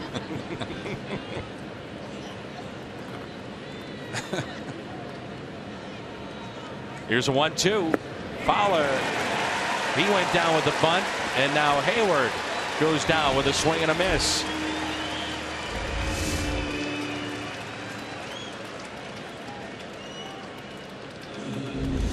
So the first 2 reached. The bunt attempt by Fowler into the glove of Molina, strikeout of Hayward, and it brings in Chris Bryant.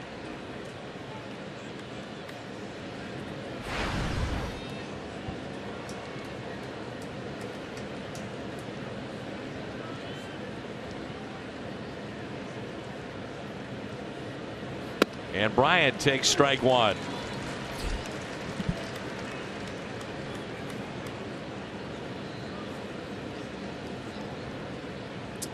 Jim mentioned Johnny Peralta on his rehab assignment. He will bat second, play third base tonight for the Peoria Chiefs. And a lineup that features Magneuris Sierra at the top of that lineup. We saw him in spring training. Game changer, that young man. That one day at least. He's won a batting championship in the minor leagues. One of the top prospects for the Cardinals.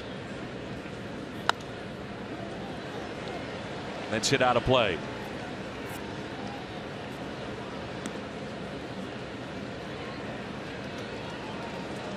This has been his first base runner allowed after retiring the last 18 he had faced. That's how good he's been.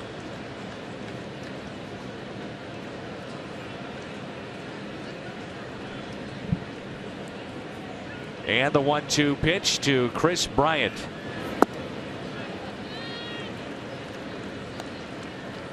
Cardinals figured it out pretty quickly, didn't they, Jimmy, that Seung-Hwan Oh is a high leverage late innings pitcher. You know, you're never sure. He's never pitched in the big leagues, but they found out quickly he could handle this. Yeah, he's been doing a great job all year, and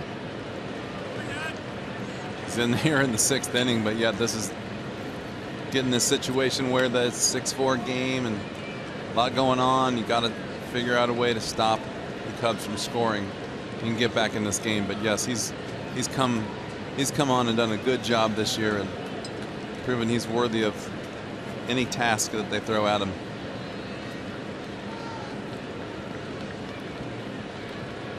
So 2 outs, 2 on, and a 3-2 pitch. Runners go, and Bryant hits it out to left. A ton.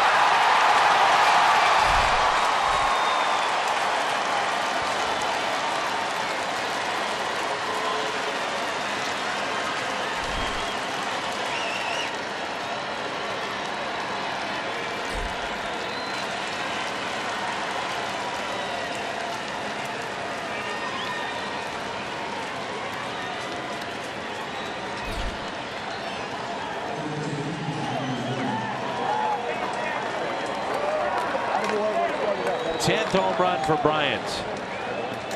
Now up to 35 driven in. And it's back to a 5-run Cubs lead.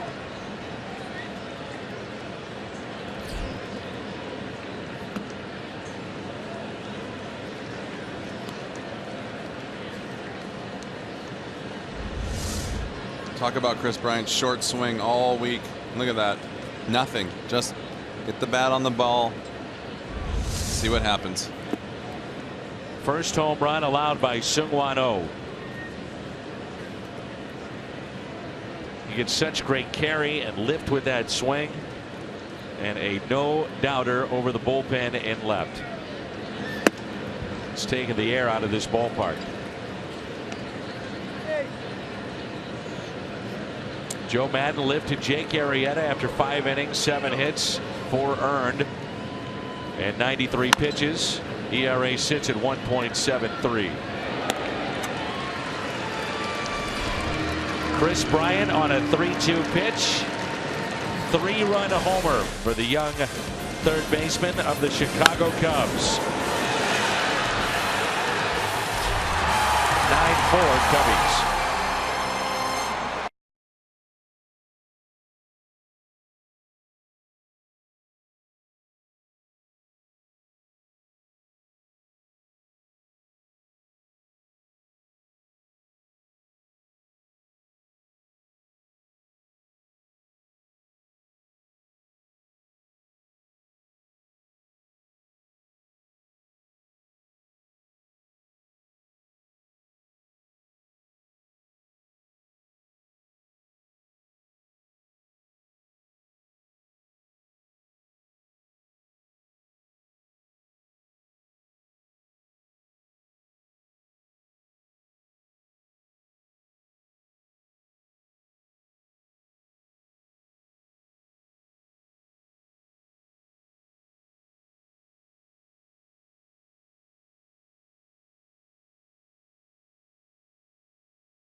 And he knew what to do with it. 3-run homer, and the Cubs on top 9-4 here at Busch Stadium in St. Louis.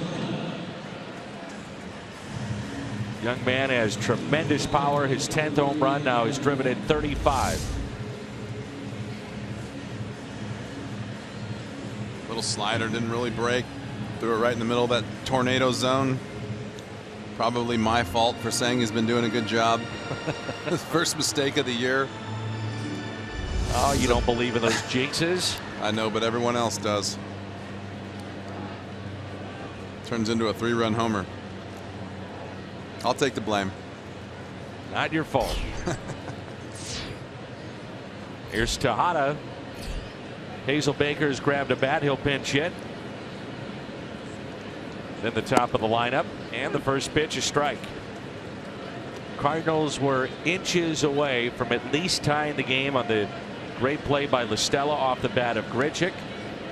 At least would have tied it. Maybe puts the Cardinals on top. And then 1 strike away from keeping this a 2-run lead for the Cubs, and now it's a 5-run lead. Oh, had only allowed 3 earned in 23 2/3 this year. This is Adam Warren. Gave up the home run to Grichuk. The walk-off 2 nights ago. And Tejada greets him with a base hit into right center. If there was a flip side to the whole deal, got Arrieta out of the game. And he still have 4 innings left. June 5th features great giveaways for both adults and the kids. That day, 30,000 fans ages 16 and older receive a Cardinals pool tote courtesy of Apple Vacation. Also, kids 15 and younger entering with a ticket receive a beach towel featuring Fredbird. All about the kids kickoff to summer weekend. Presented by Ritz. This is our Chevy call to the pen. There's Jeremy Hazelbaker, 5 for 15 as a pinch hitter this year. 3 home runs in this spot, 6 RBIs. We showed a number the other night that right-handers were hitting below 100 against Adam Warren. So Connor with the lefty here, and a lefty on deck in Colton Wong. Hazelbaker lines to second. Tejada back to the bag at first.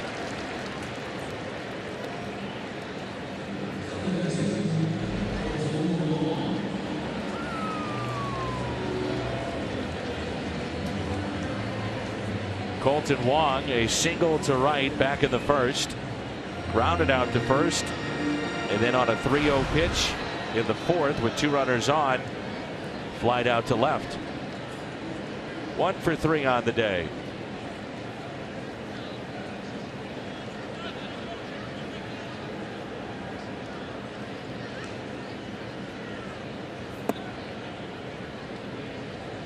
You would have said there'd be combined 13 runs in this game 2 hours ago. I'd have thought you're nuts.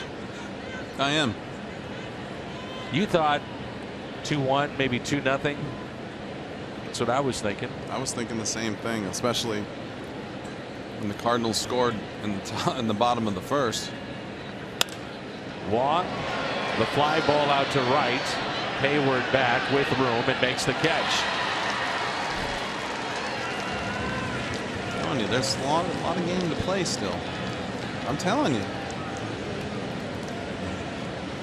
Scott Terry and the crew putting on the Cardinals Alumni Kids Clinics presented by Academy Sports and Outdoors. Coming to a ball field near you. They're one-day clinics, boys and girls, ages 7 to 13. Learn the fundamentals of the game from former Cardinal greats. And you can register at cardinals.com/clinics. We need to get you involved. Not busy these days. You're right. I'm just sitting up here with you. Got nothing else going on. Except for the kids, the wife, little travel. New business venture. Some more games. Could fit in a clinic. Little candle making. 2 strikes on Diaz. hiding from you till game time? I've noticed that. I get to the booth, I say, well, we hope Jimmy's going to be here. It's a lot more fun to do the games here than it is on the road, I'll tell you that much. It's nice to be in home, comfortable. I know where the food's going to be at the end of the day, the beginning of the day. I know how to get a cup of coffee. The atmosphere? Atmosphere is amazing. Got a nice parking spot here. Oh, there you go. I don't have to fight through the security officers to get into Dodger Stadium. You were ready to go toe-to-toe with that guy. Actually, they were good to me on the road last trip. Gotta love it. You and Paul Blart. Ground ball that's hit to third. Listella stays with it. The high throw. Diaz is safe at first.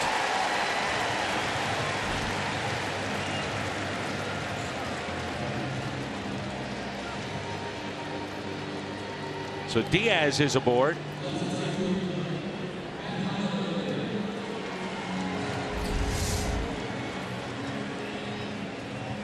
That's the ground screw getting even with him for making that great play. That's just thinking that. That's a tough hop right there. Crazy thing about that is nothing you can do on that ball but to eat it and wear it, as they say, and you get an error for that. Listella commits his third error. Bosio gets out to the mound with 16 seconds to go on the clock. He better shoot. All right, gentlemen, we're going to run the picket fence. There's a shot clock. Get it to Jimmy Chitwood. Get it to Steph Curry and let him throw it up. How about his team down 3-1? Down 3-1. A couple weeks ago, I was calling them the Harlem Globetrotters is the way they were playing. It was ridiculous. I watched OKC play that first game against them, and I thought they're going to win this series. They're beating them up. They were beating the Warriors up. Taking it to a whole new level. It's playoff time. It's crazy to watch the playoffs in every sport. 2 on, 2 outs is Holiday. Hits go. it out to right. Hayward back, and it's gone! A line shot into the bullpen. Holiday, 3-run homer, his 7th of the year, and the Cardinals right back in this game.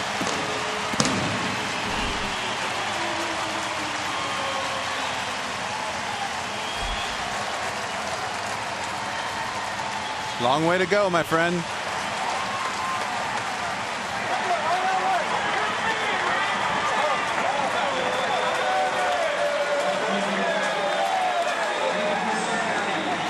The error by Listella.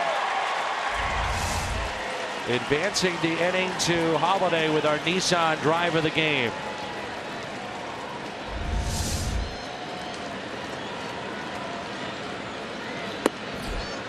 It's now 9-7.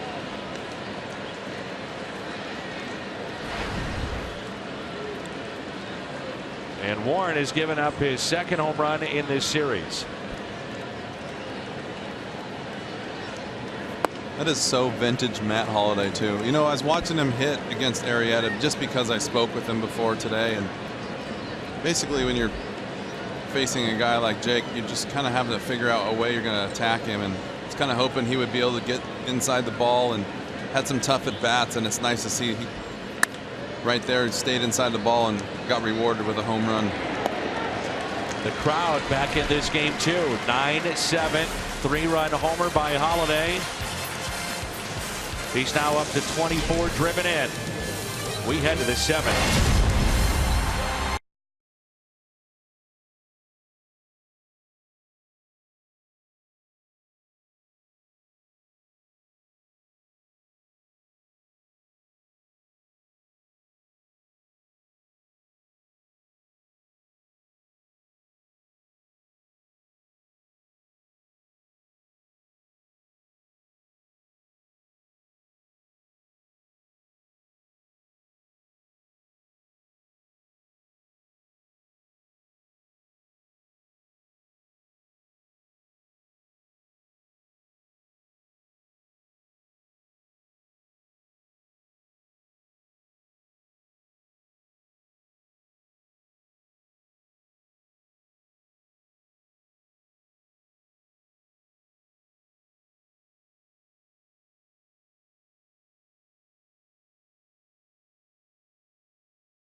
Power Stats brought to you by Kubota.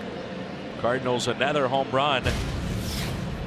And this is a look at the Power Stats and the most walk-off homers in Cardinals history. Stan the Man at 12. Pujols with 10. My partner Jim Edmonds with 5. Kenny Boyer with 5. Kubota Power Stats. Home run by Holiday breaks.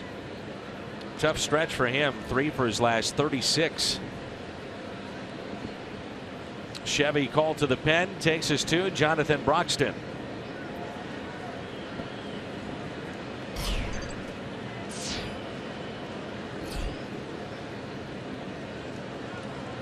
Jim Edmonds kept on telling me during little breaks in the action, this game is far from over.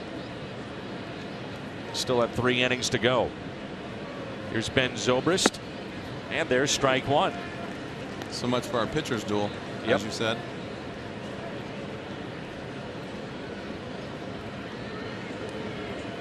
Numbers on Broxton.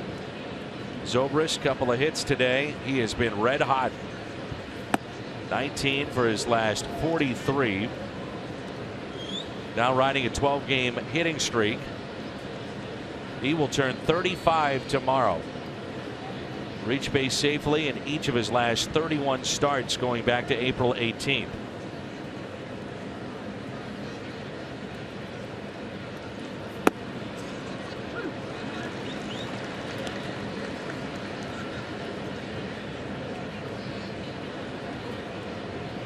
One ball, 2 strikes.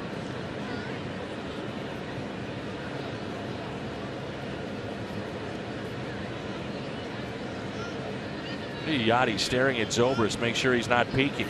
Definitely. He's got glasses on. You never know. Word gets around. Excuse me. And Yachty's really good at that. See how comfortable he is out there. Can you imagine being a catcher in the big leagues and putting a sign down and then staring at the hitter for about 3 or 4 seconds, knowing your pitcher's not going to throw it? He's just trying to see if he's kind of peeking with his glasses on, which I'm sure he's not.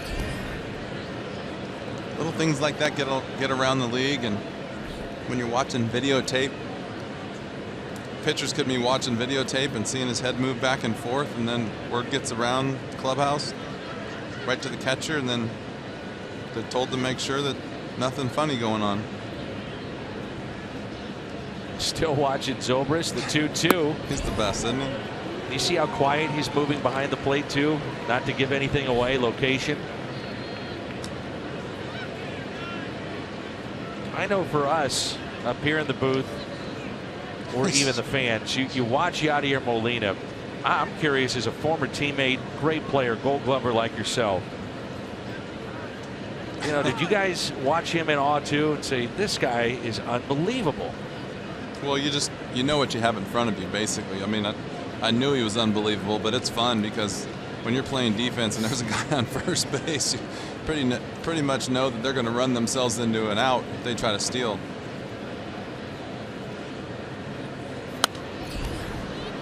Talk about those magic numbers as far as pitchers' times to the plate, and you want to try and stay below 1.3 in the 1.2 range, but when you got him, it gives you an extra split second.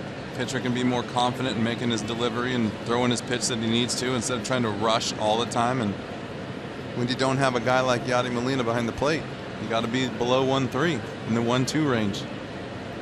1.2 seconds to the plate.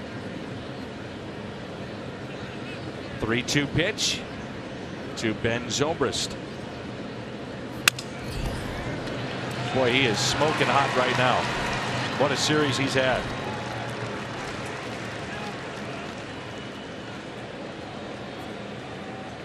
It's game 6 tonight.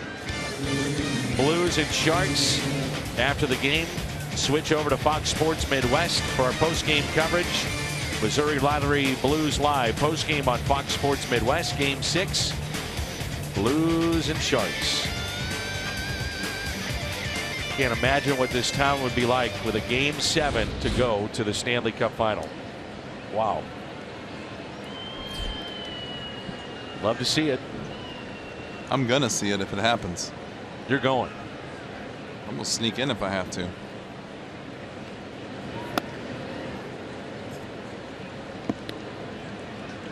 That would be on Friday night. Get a weekend night. Get everybody ready for a Game 7. Wow.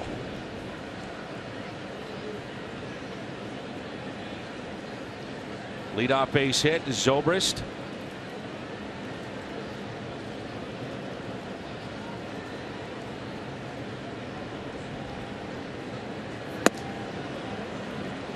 Two balls, no strikes. One of the top plays of this game, if not the play of the game, made by Tommy La Stella. Randall Grichuk was up with the bases loaded. He made a diving stop backhanded to his left, got up and got Yadier Molina at second base, took the hit, and potentially 3 RBIs away, certainly 2. 2-0 pitch. Just missed as Broxton stares into CB Buckner. I'll give you a perfect example of the running situation. You saw the pitch before. Ball was thrown around the plate. Yachty went down to a knee to catch it. Jonathan Broxton right there was a 1.38 to the plate, well above the average that you want to be. Yachty's not even worried. See him looking at Zobrist right there. He's keeping an eye on him closely.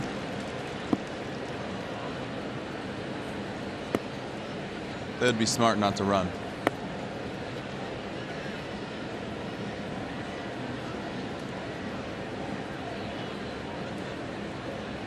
Watch the master at work. 3-1 pitch, not running again, and it's pulled foul.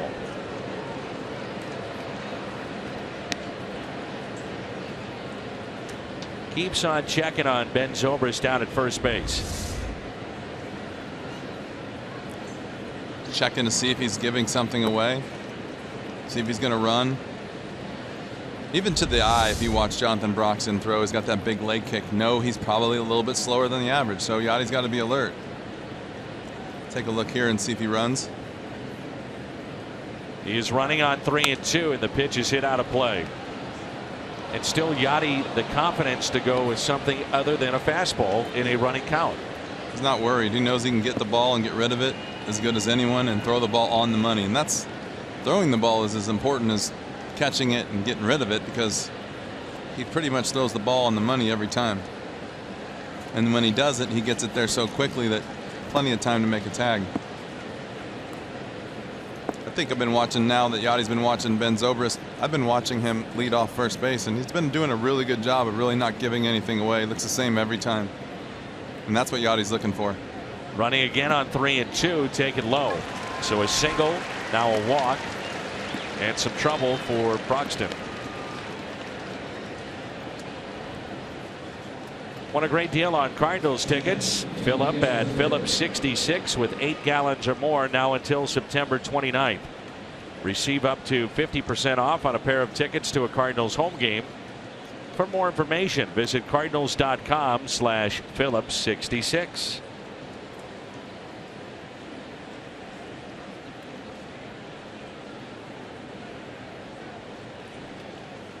A packed house, one of the great rivalries in all of sports. Cubs and the Cardinals. And day baseball from Busch Stadium. Don't forget about those. There's a few more people at the top of that 360 building now. See him up there waving at you? Oh yeah. Oh yeah, I can see him. A couple of dots that you could probably read a book up there from here. They look like ants to me. Well, at least you can see them. I see more of the AT&T rooftop.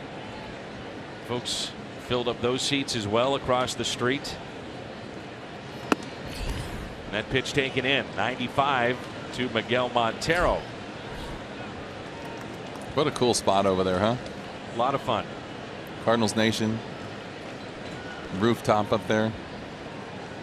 I love walking through the Cardinals Hall of Fame. It changes all the time, different exhibits and displays. You don't have enough time to see everything in there. If you pulled out all the drawers, and took me a few stops in there to even know that those drawers kind of pulled out. Here's a 1-0.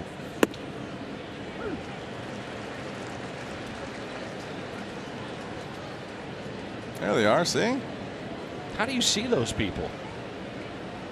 Where'd the guy with the red shirt go? He's all the way to the right. Is he still there? Keep going. There they are. It was a lady. Sorry, I messed that one up.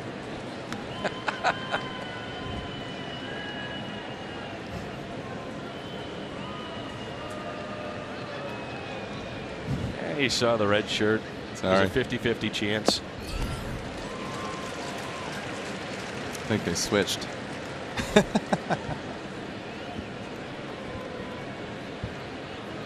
1-2 the count on Montero. It's a nice spot up there. You ever been up there? I have. I love it. What a view, huh? Great. See back into Clayton.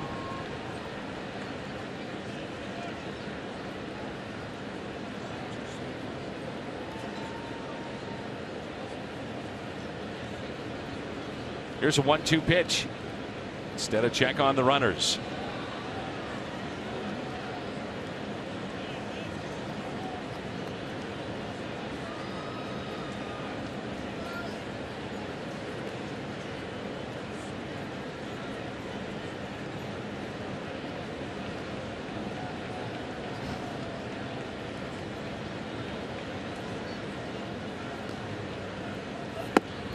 Ooh, doesn't get the call. There have been a lot of borderline pitches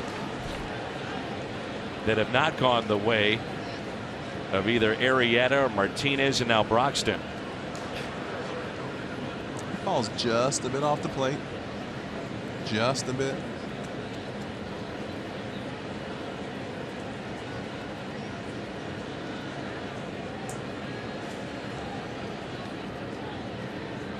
The 2-2 pitch with 2 runners on.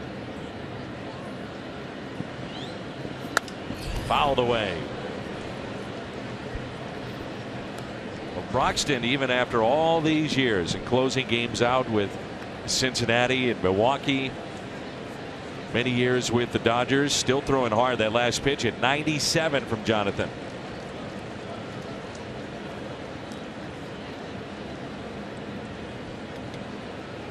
Two and two the count, nobody out. Runners at first and second. I think if you look around, you can probably see those people looking out of the arch up there if you really concentrate. I'm sure there's some. I mean, I see a little bit of movement up there watching this game. You can't be serious. I am serious. Look up there. There's like little tiny dots. What do we got? See? They're all over it. You're not human.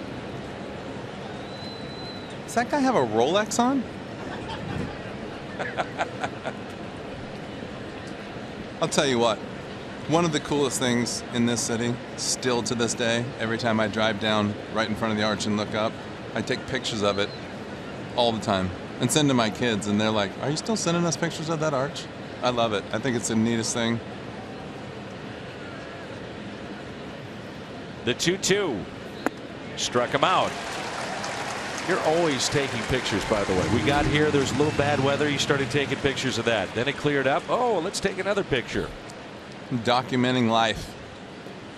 I can see things you can't. I try to take pictures. You know what really bums me out, though? A good picture. See, they're taking pictures from the arch. What bums you out? But that guy doesn't have an iPhone. He's using some newfangled camera way up there at the arch. Can you see that? I can't even see my monitor. I can see that guy holding a camera out the window. It bums me out that when you take a nice picture of the stadium like this and then you send the picture, it doesn't do it justice of what your eyes can see. What are you losing sleep over this? Yeah. You take pictures of storms and I'm like, this is really cool. And then you take a picture and it's like, blah. It's not as impressive. You know, Tony La Russa was in the booth the other day and he said sometimes we had to rein Jimmy in, usually around the 7th inning. Oh, no. This might be that time. Randy Johnson, who you had pretty good success against, has become a professional photographer. That guy takes some pictures.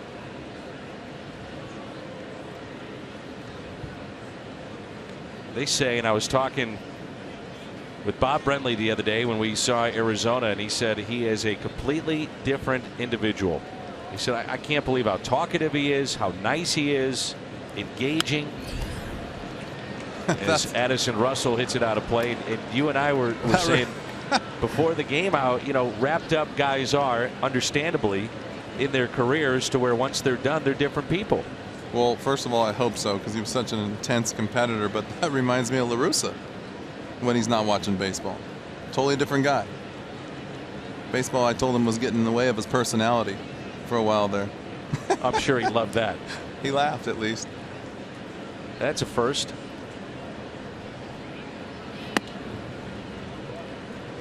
One and two. We've had requests from those on our crew, the men and women, that have said if you'd like to write, yes. Come on, James. You want Jimmy to run camera?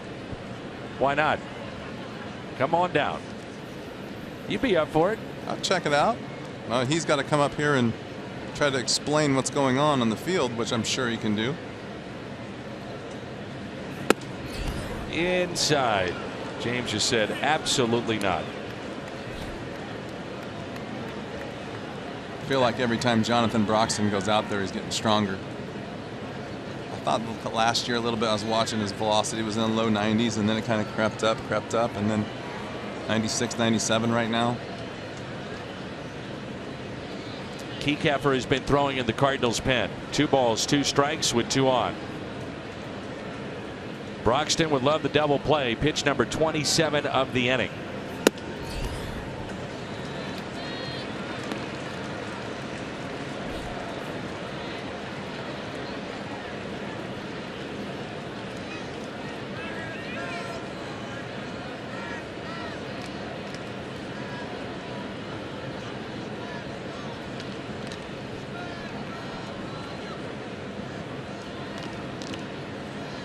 How about a ground ball double play? That's what I'm thinking. Have to be hard hit with the speed of Russell. Yachty wants to go out, make sure they're on the same page. He's probably saying the same thing. He's like, hey, how about a ground ball double play here? Let's get out of the inning. Let's hit. Throw a pitch with conviction. Feel something that you are behind, that you want to throw. It's a big pitch in this game right here. That's what the catcher's doing when he goes out to the mound. If he puts down a sign and he thinks that's the pitch he should throw and you get a shake, he's going to call timeout and go out there and ask him, what does he feel like throwing and why? Here's a 3-2 pitch to Russell. Instead, a check on the runners.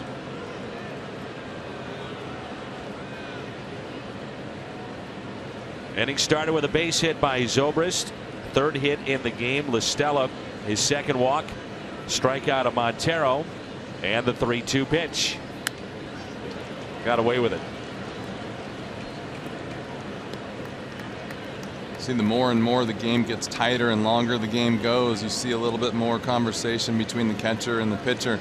It's why those playoff games you see so many trips out to the mound, is every time you want to make sure as a catcher that your pitcher is either one on board, or you want to know that he's not feeling what you're feeling that day, and you want, like you said, throw pitches with conviction. Here it is again, and it's a strikeout. Runners will advance, and there'll be 2 outs. So runners advance to 2nd and 3rd. Russell is out, first base occupied, so 2 down. We'll see if Mike Matheny wants to go to Keycapper here.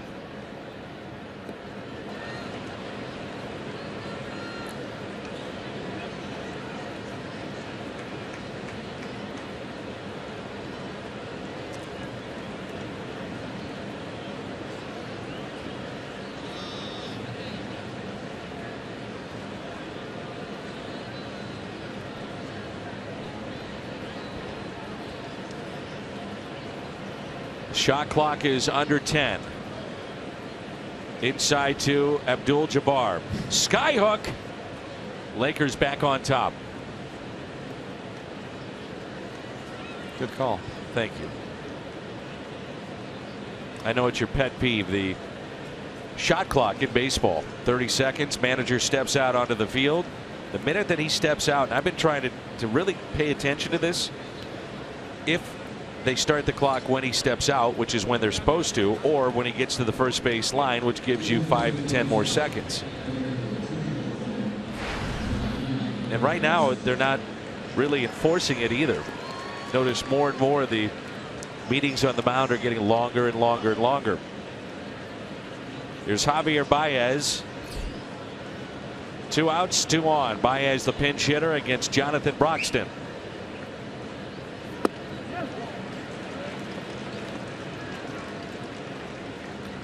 Was hit by a pitch yesterday.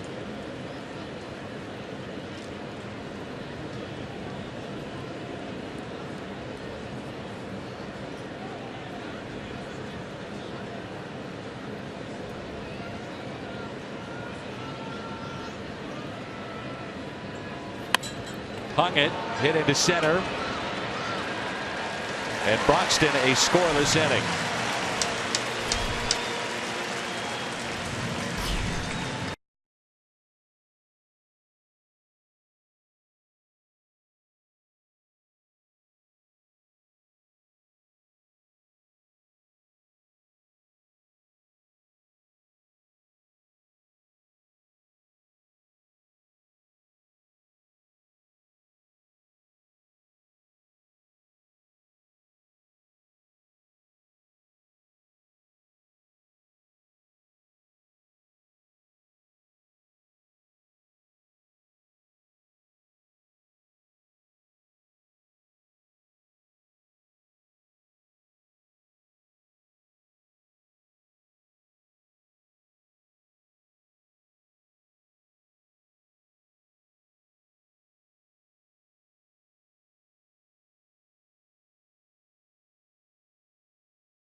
If a Cardinals player hits a home run, the Gateway Honda dealers donate $1,000 to the Make-A-Wish Foundation of Missouri. Clayton Richard is your new pitcher for the Chicago Cubs. Matt Adams will lead it off. Home half of the 7th. 9-7 our score, along with Jim Edmonds, the Cardinals Hall of Famer. Dan McLaughlin, Jim Hayes with you. Travis Wood rather takes over, the lefty for the Chicago Cubs. And this will be our Chevy call to the pen.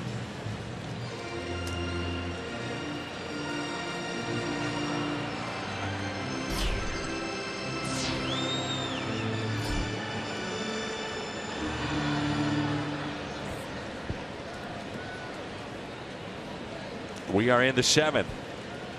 RBI double by Adams back in the 4th.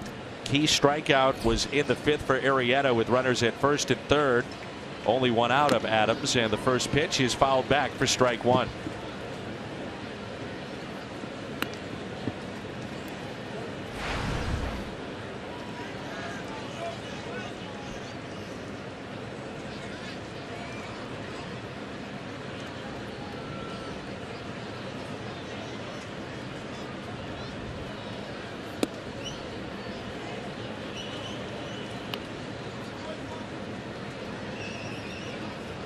One ball and 1 strike. Travis Wood. Part of the Sean Marshall deal with the Cincinnati Reds a few years ago. Marshall could never get on track, get healthy. And Wood has been very serviceable over the years for the Cubs, whether it be in the rotation, now working out of their pen. One of the better hitting pitchers for a long time as a starter. Good athlete. 2-1 the count.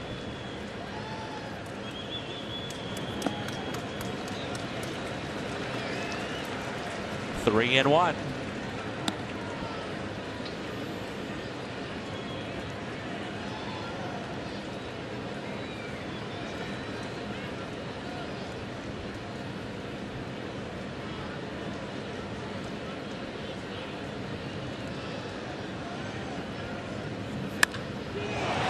to deep right.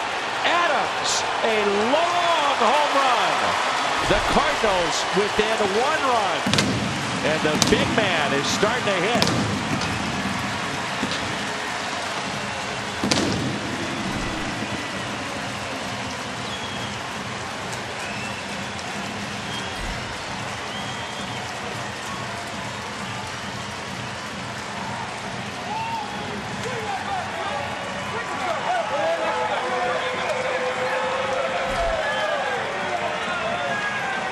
Matt Adams just helped the Gateway Honda dealers donate $1,000 to the Make-A-Wish Foundation.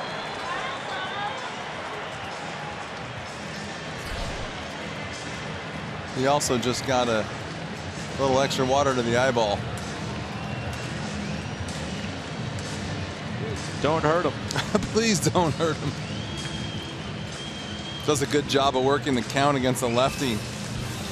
Travis Wood keeps the ball down, moves the ball around. He got himself into a 3-1 count, and bam. Reaction on the bench, no doubt about it. Long way to go in this one.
Is into the ball game. The tying run now will come to the plate with the Cardinals leading, or rather trailing 9-8 to the Chicago Cubs.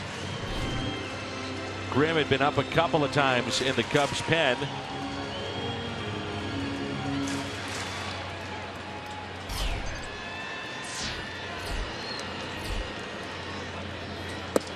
Grimm was part of the Matt Garza deal back in 2013. He had pitched for Texas, team that originally drafted him. There's Mike Olt, C.J. Edwards, Neil Ramirez, all a part of that deal.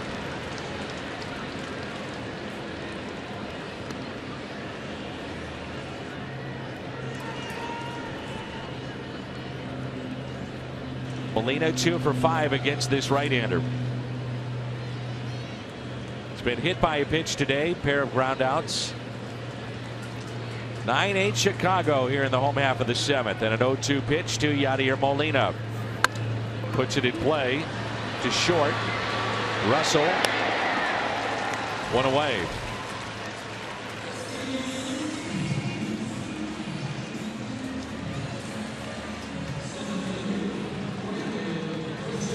Travis Wood has had his issues against the Cardinals. 15 innings, 11 earned runs in 7 games. That's coming out of the pen for Chicago. Here's Grichuk, 2 for 3 today. Couple of RBIs. Home run to the bullpen and right. RBI single to right. Fly ball. Jason Hayward, who barely even moved in the home run by Adams, comes over to make the catch. cricket wireless something to smile about. A lot of fans smiling that he made that play and saved them.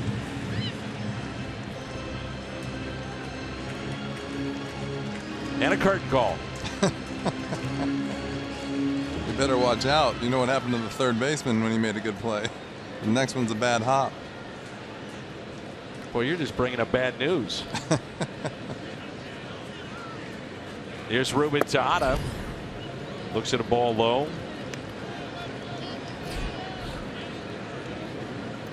A couple more bad hops when we're hitting, give you something to smile about. There you go.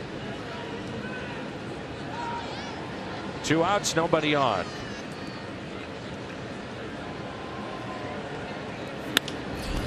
And a fly ball to Hayward. So Grimm comes in and gets 3 outs following the home run by Adams, his 6th of the year.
Is to Kevin Segrist.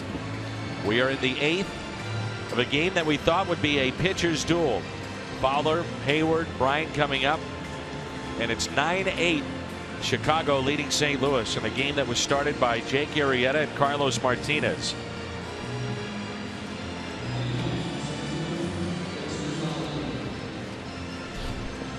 Kevin Segrist is 4-0 on the young season. 21st appearance, does have 1 save in his 18 innings of work.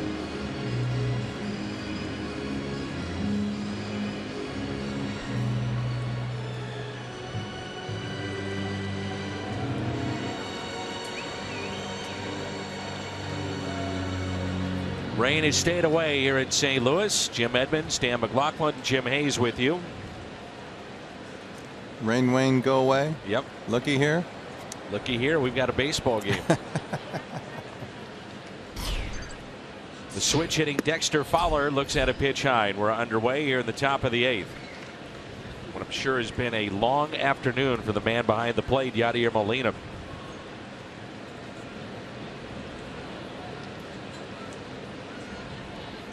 But there he is, day after day, doing his thing. I think that's the thing that gets overlooked.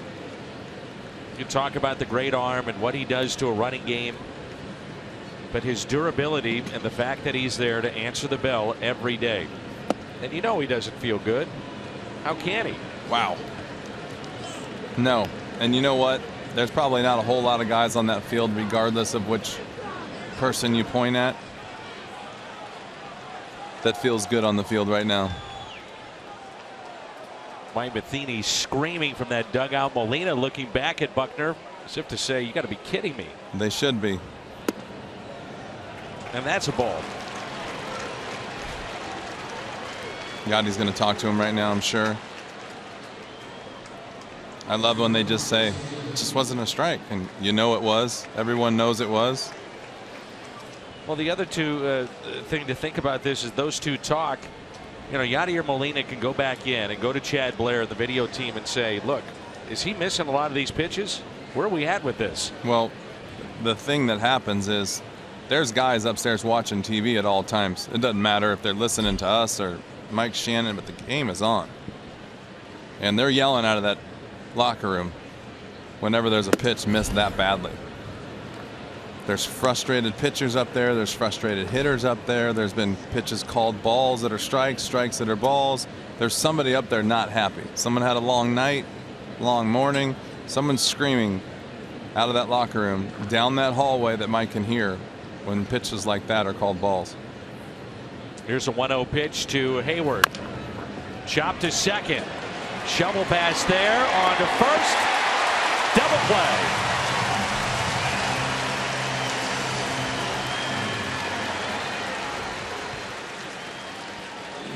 I've talked to Colton Wong about this exact ground ball. Do you do it with a shovel pass? Do you underhand it? Do you sidearm it? And you've got to take into account who's running, everything in that situation. It is just a go on the fly with it. Yeah. Just depends on if it stays up above by your chest or if it's down low by your feet. Chris Bryant with a long home run last time up. Takes a pitch low. And it's not just Mike Matheny and Yadier Molina who've been upset with the strike zone. We saw Holiday earlier in the game. We saw Joe Madden screaming at CB Buckner. Arrieta, that's right. We thought there were many of those pitches with Martinez that were borderline, could have gone either way.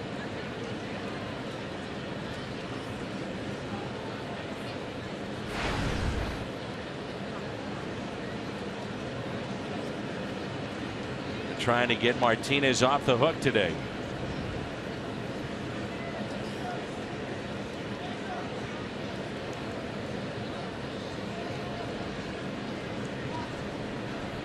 The 2-0 pitch to Chris Bryant. Inside 3-0.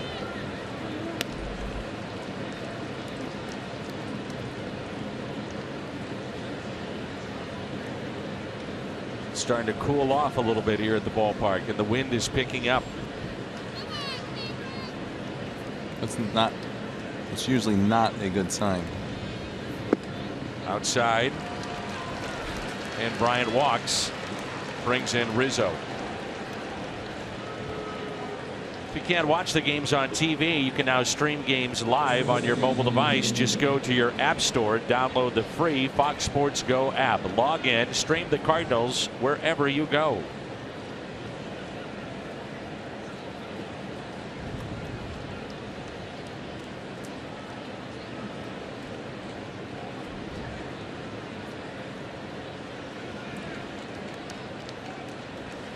Runner at first, Rizzo at the plate. And a check on Bryant, who is a threat to steal. He can run a little bit, only one stolen base this year. Rizzo 2 for 14 against Kevin Segrist. Get the feeling that these two will see each other for a long time.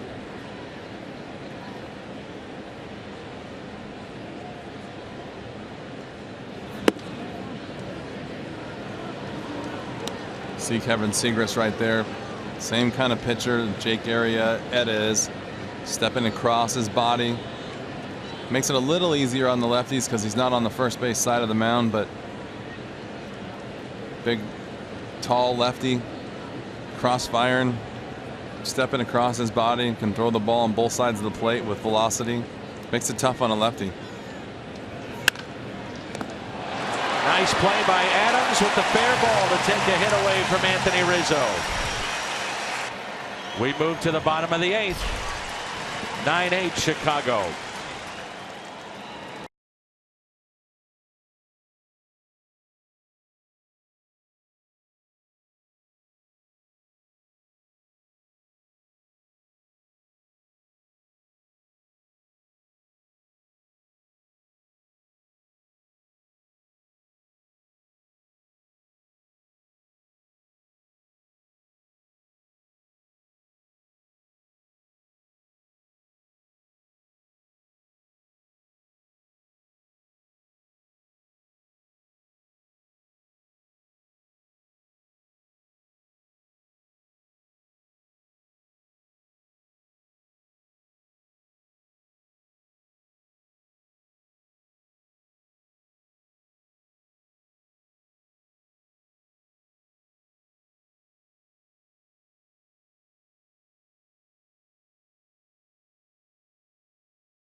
Baseball on Fox Sports Midwest is brought to you by Budweiser. This Bud's for you. And by your local Volkswagen dealer.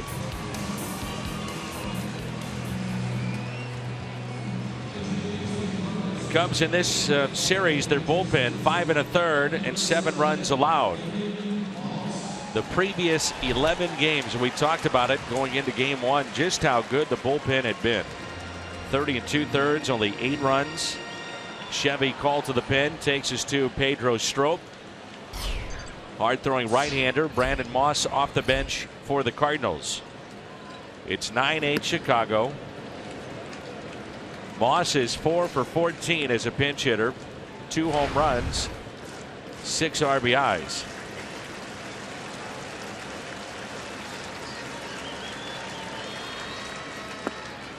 Two balls, no strikes.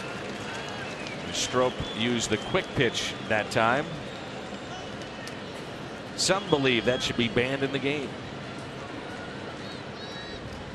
Not really sure how that works sometimes. I know Ricky Horton likes it. He likes to deceive the hitter sometimes. I know it's illegal to deceive the hitter, Ricky, but if you can get away with it, use it to your advantage.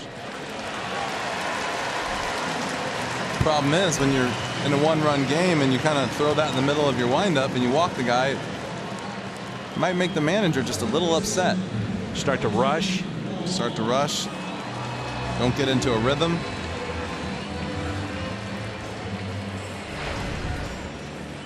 It's called Wong, who is 1 for 4 on the afternoon. The base hit to right to start the game for the Cardinals all the way back in the first. I think Colton swung at that 3-0 fastball because he's been feeling it all day. I think the month has been better for him. Got off to a very, very slow start. That was my segue into a home run right there. I thought he was going to hit the first pitch.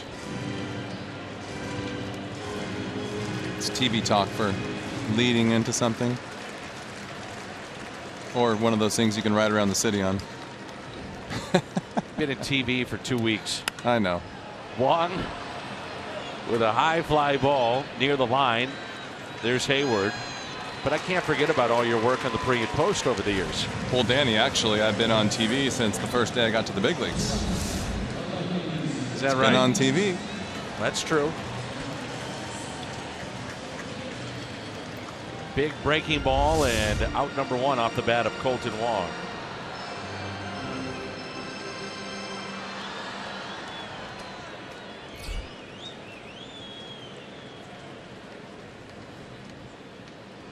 Here's a lead miss Diaz and a pitch inside.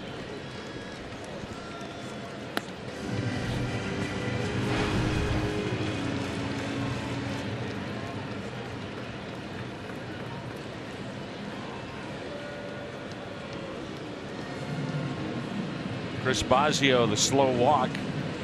8th sellout of the year here at Busch Stadium in St. Louis. A crowd of 45,565, 45565.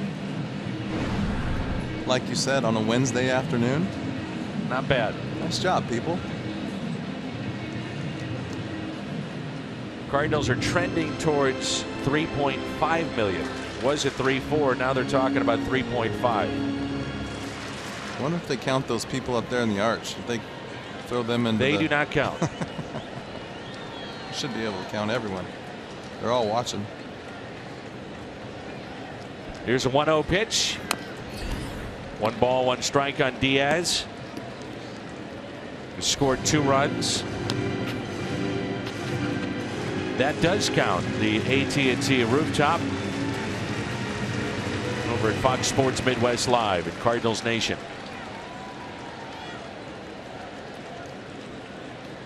Holiday is on deck. He is homered. The 1-1.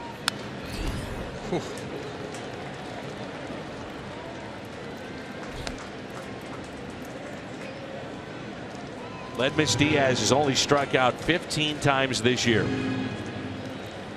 Being new to the league, rookie, impressive. Oh.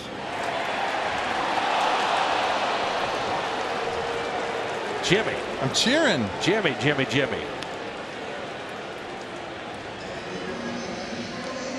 Why don't you start clapping your hands with everybody? My name's on the line here. I called a win here. Oh, that was close. Jim Reynolds, the third base umpire. And the 1-2 pitch to Diaz. Ball scoots away. Moss reads it. Base hit could tie it.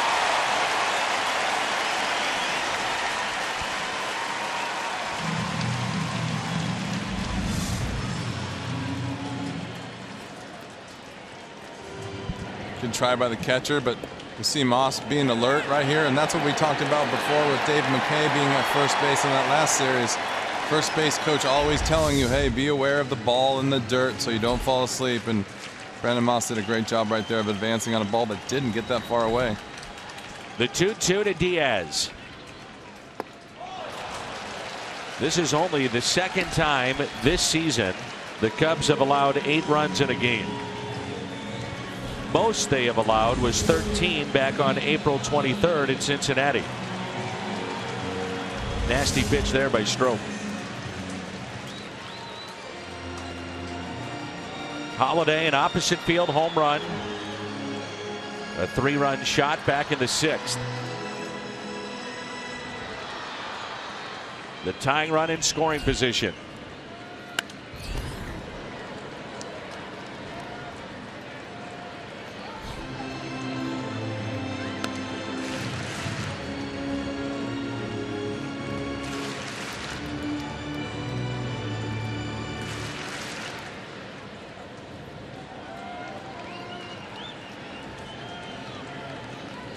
One pitch. Holiday hits it to Rizzo. A race to the bag, and Strop is there. Gets out of the jam. Strands Moss at second. Slaps his glove. Cubs on top as we head to the 9th.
Takes us to the Cardinals closer, Trevor Rosenthal. His record stands at 2-1 in 16 appearances this year. Jerko and Fryer are available for the Cardinals. Not Matt Carpenter, not at the ballpark. Good luck to the Carpenters, the birth of their first child. Bowman, Kieckeffer, and Lyons in the pen. If this game would go into extra innings, you'd have to look at maybe 2 innings from Rosenthal. because some of those guys have been used so much here recently. Just how far could you go? Lions, you would figure, only in an emergency. There are the numbers on Trevor Rosenthal. Ben Zobrist at the plate. Fastball. Nope, the changeup drops in for a strike.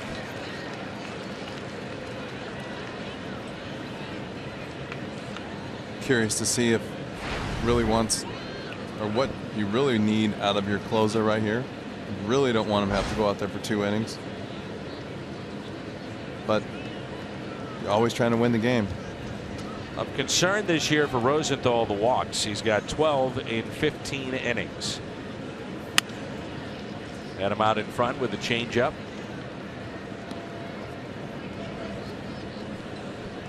Talking about this the other night, the fine line that Mike Matheny and Joe Madden walk with their closers, when to use them, how much to use them. Can you go back to back to back in games? Certainly back to back you can.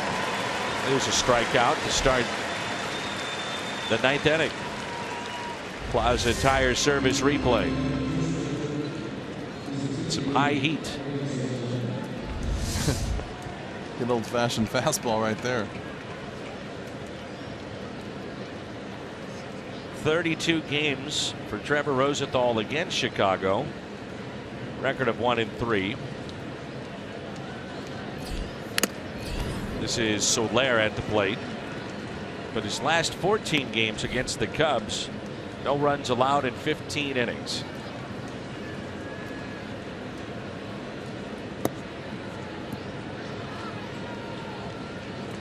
Soler started game 2 in left field yesterday for the Cubs. And the 0-1. Now 0-2. Soler is spun around and having words with C.B. Buckner.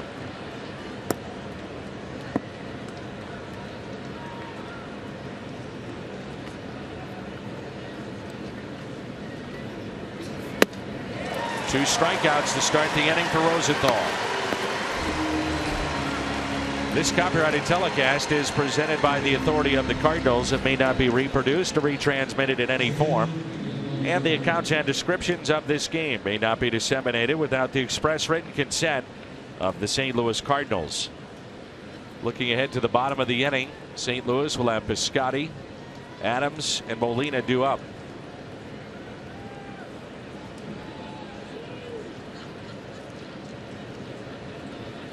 Here's Montero.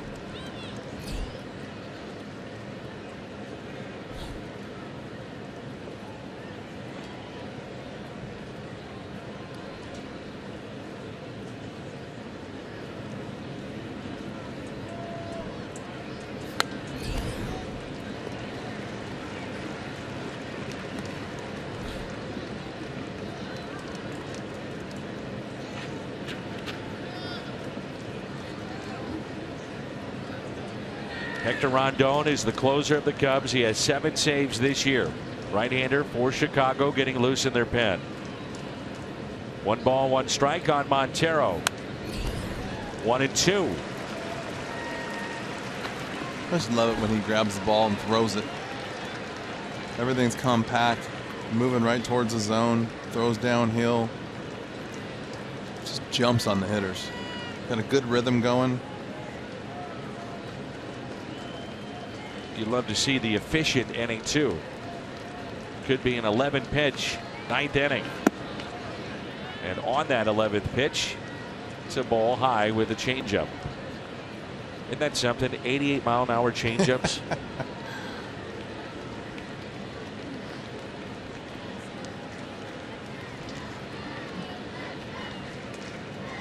Molina sets up outside. The 2-2 hit out of play.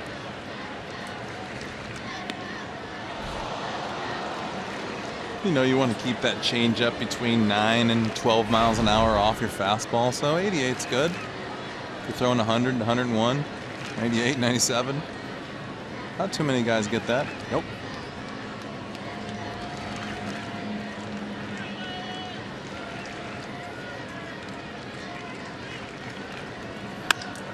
Change up and a ground ball that's hit to Wong. Nice work by Rosenthal.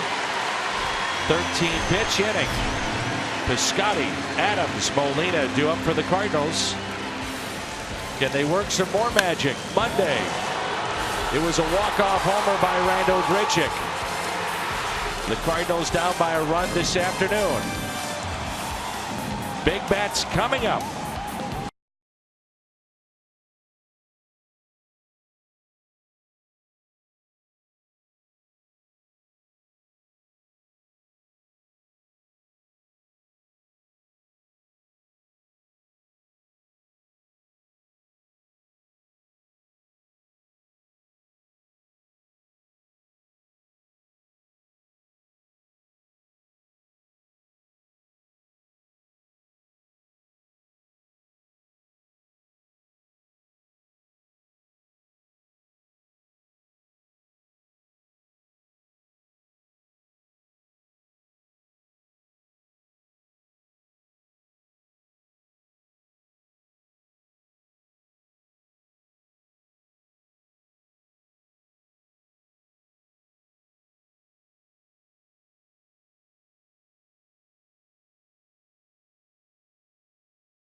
Rondon. His last appearance was a week ago. It's Piscotty, Adams, and Molina. Molina obviously good numbers against this right-hander, 5 for 8.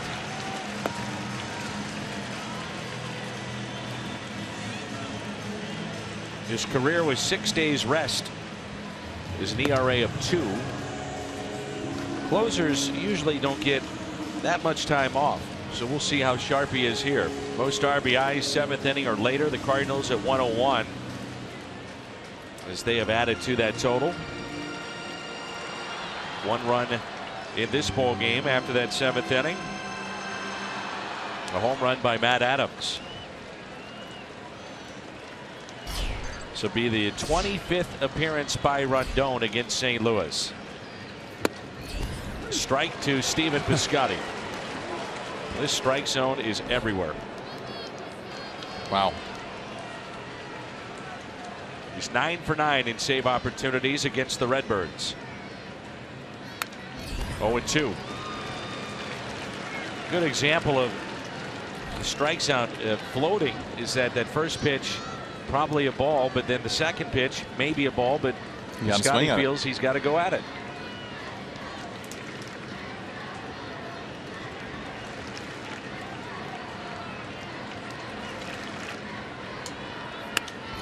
Again has to protect. Well, if you can go out there and get off the plate, you'd be a fool to throw the ball anywhere else. Sure. Just kind of creep out there a little bit. Makes it so tough on the hitter when you know that he's calling the ball off the plate for a strike.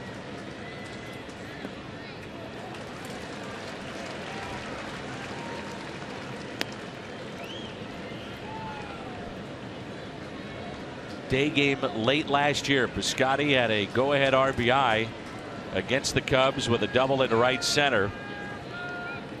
He'd love to have a game-tying home run. He will take the base hit. Tying run is aboard. Winning run comes to the plate.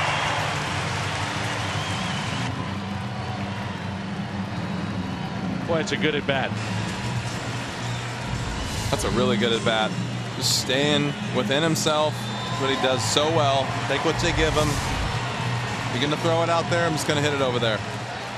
This is the thing, like, you get into these extra inning games, these late inning games where you're just trying to get that 1 run to win or 1 run to tie. You just can't send 3 guys up there looking for home runs. That was one of the things that La Russa used to preach. Just get a guy on base, hit a ball in the gap, make him make a play, look for an error, advance on a bounce slider, anything it takes. Don't just go up there swinging for the fence. One career walk-off homer, a 2-run shot a couple of years ago against Pittsburgh. Adams has homered already today.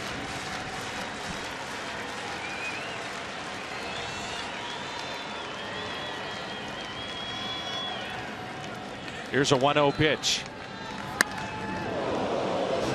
How did he turn on that much? Without killing people. How close was that to Yachty?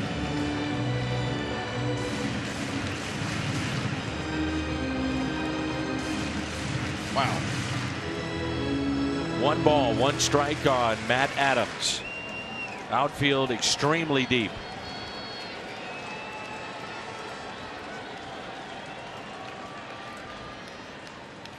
Adams rips it into right field. Piscotty rounding second. He'll stop there. Tying run in scoring position. Winning run at first. And here's Molina with his good numbers against the closer of the Cubs.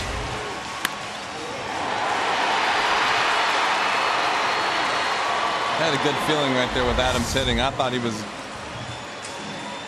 maybe going to win the game right there, but you can tell he's been swinging the bat better, and that was a nice swing off a good fastball. The Cubs cannot put the Cardinals away this afternoon. They've had so many opportunities. At one point, they led 6-1 in this game. They're clinging to a 9-8 lead. Molina 5 for 8 against Rondon. On deck, Randall Grichuk, who's had a good afternoon.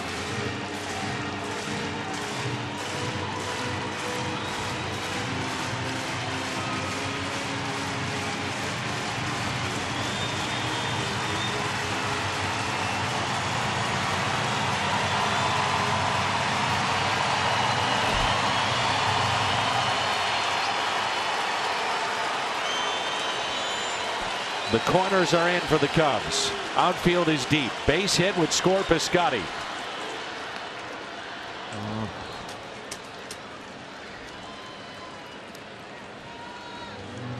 You bunt, you avoid the potential of a double play.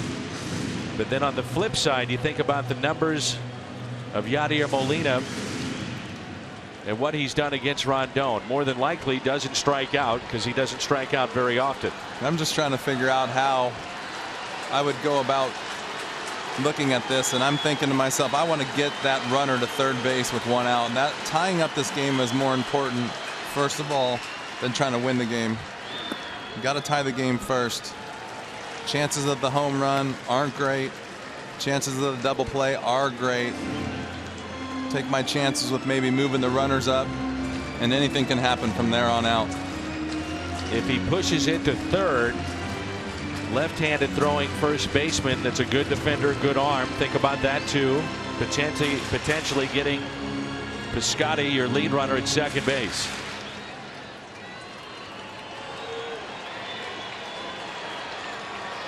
Here's a 1-1 pitch to Molina, who squares to bunt.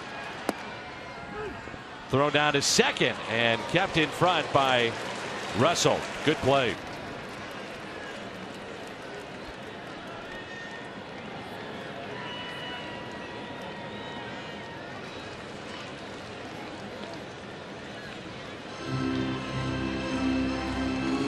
See there, not a whole lot of sacrifice bunts by Yachty. Sometimes easy, sometimes not so easy. On the flip side, though, Jimmy, you also think about 3 shots at driving him in from second base too, giving away an out. So a lot of different ways to play it. Now at the count 1-2, let's see what they want to do.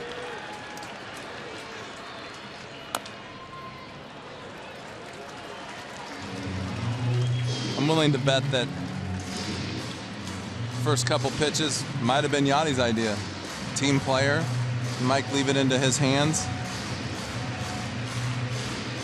It's what the part of the game that we don't really know, we don't really understand, is sometimes you're just out there telling the players whatever you feel comfortable with doing. Yachty know the importance of this run getting across. It's at second base. The 1-2. Struck him out. Big strikeout. Just the 19th time that Molina struck out this season.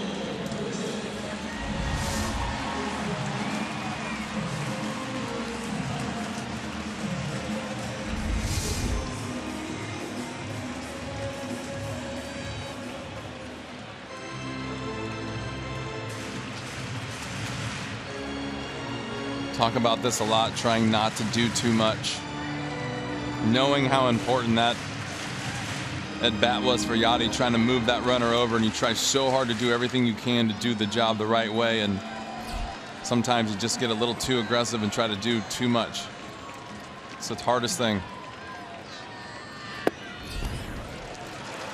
Grichuk with an opposite field home run back in the second. RBI single in the fourth. He was robbed with the bases loaded in the fifth. Fly to right in the seventh.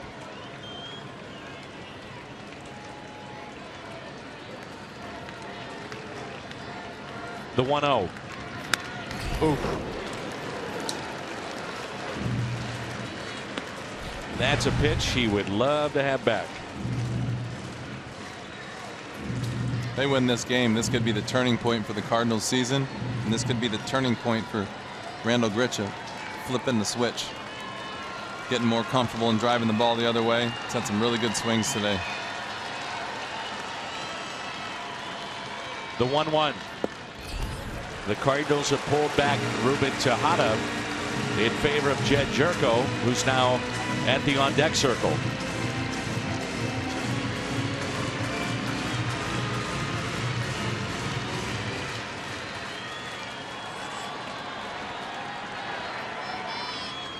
Hitters count. Can he be a hero again? The 2-1 pitch.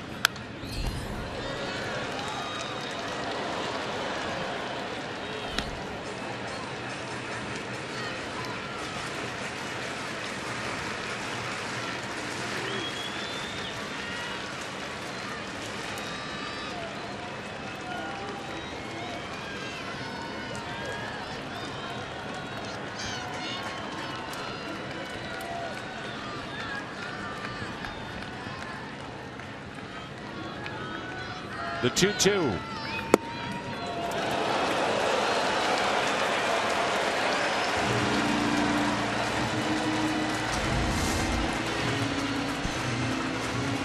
The Cubs facing a hot man at the plate. 8 for his last 20. 2 home runs in this series. 1 out, 3 balls, 2 strikes with 2 runners on.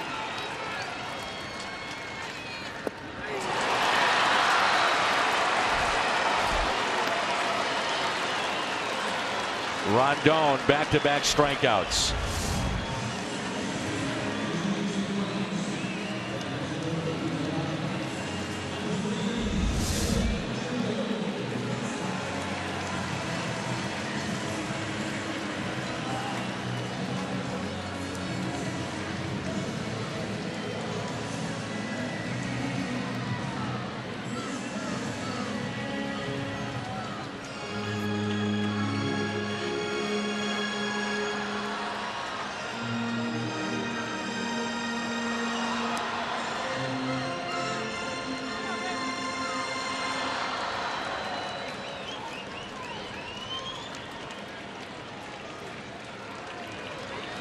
First and second, 2 outs after back-to-back strikeouts.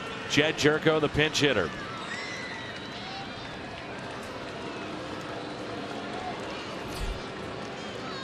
One for 6 as a pinch hitter this year.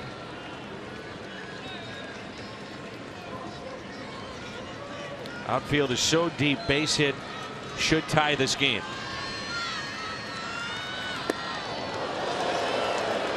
Brandon Moss at the on-deck circle. Jerko is 4 for his last 8 with a home run and 4 RBIs. And with runners in scoring position, 286 his average.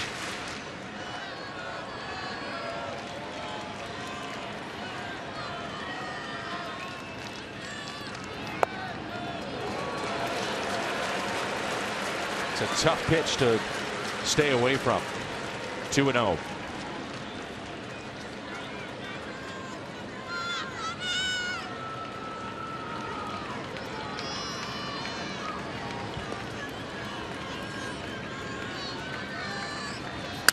Jerko back to Rondon, settles and makes the play. The Cubs hold on and take 2 of 3.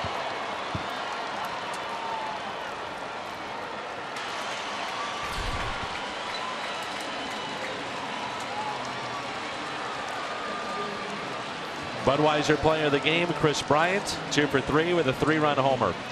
Down 6-1, Jimmy. Cardinals make it close. I told you it was going to be a long day, and it wasn't over. And right down to the last hitter, Cardinals had a chance. So I look at that as a bright spot so far. And yeah, you don't want to get the loss, but they battled back, and they can pull something out of this game. It's on to the postgame show. Scott Mormon, Rick Horton standing by. The final 9-8 Chicago.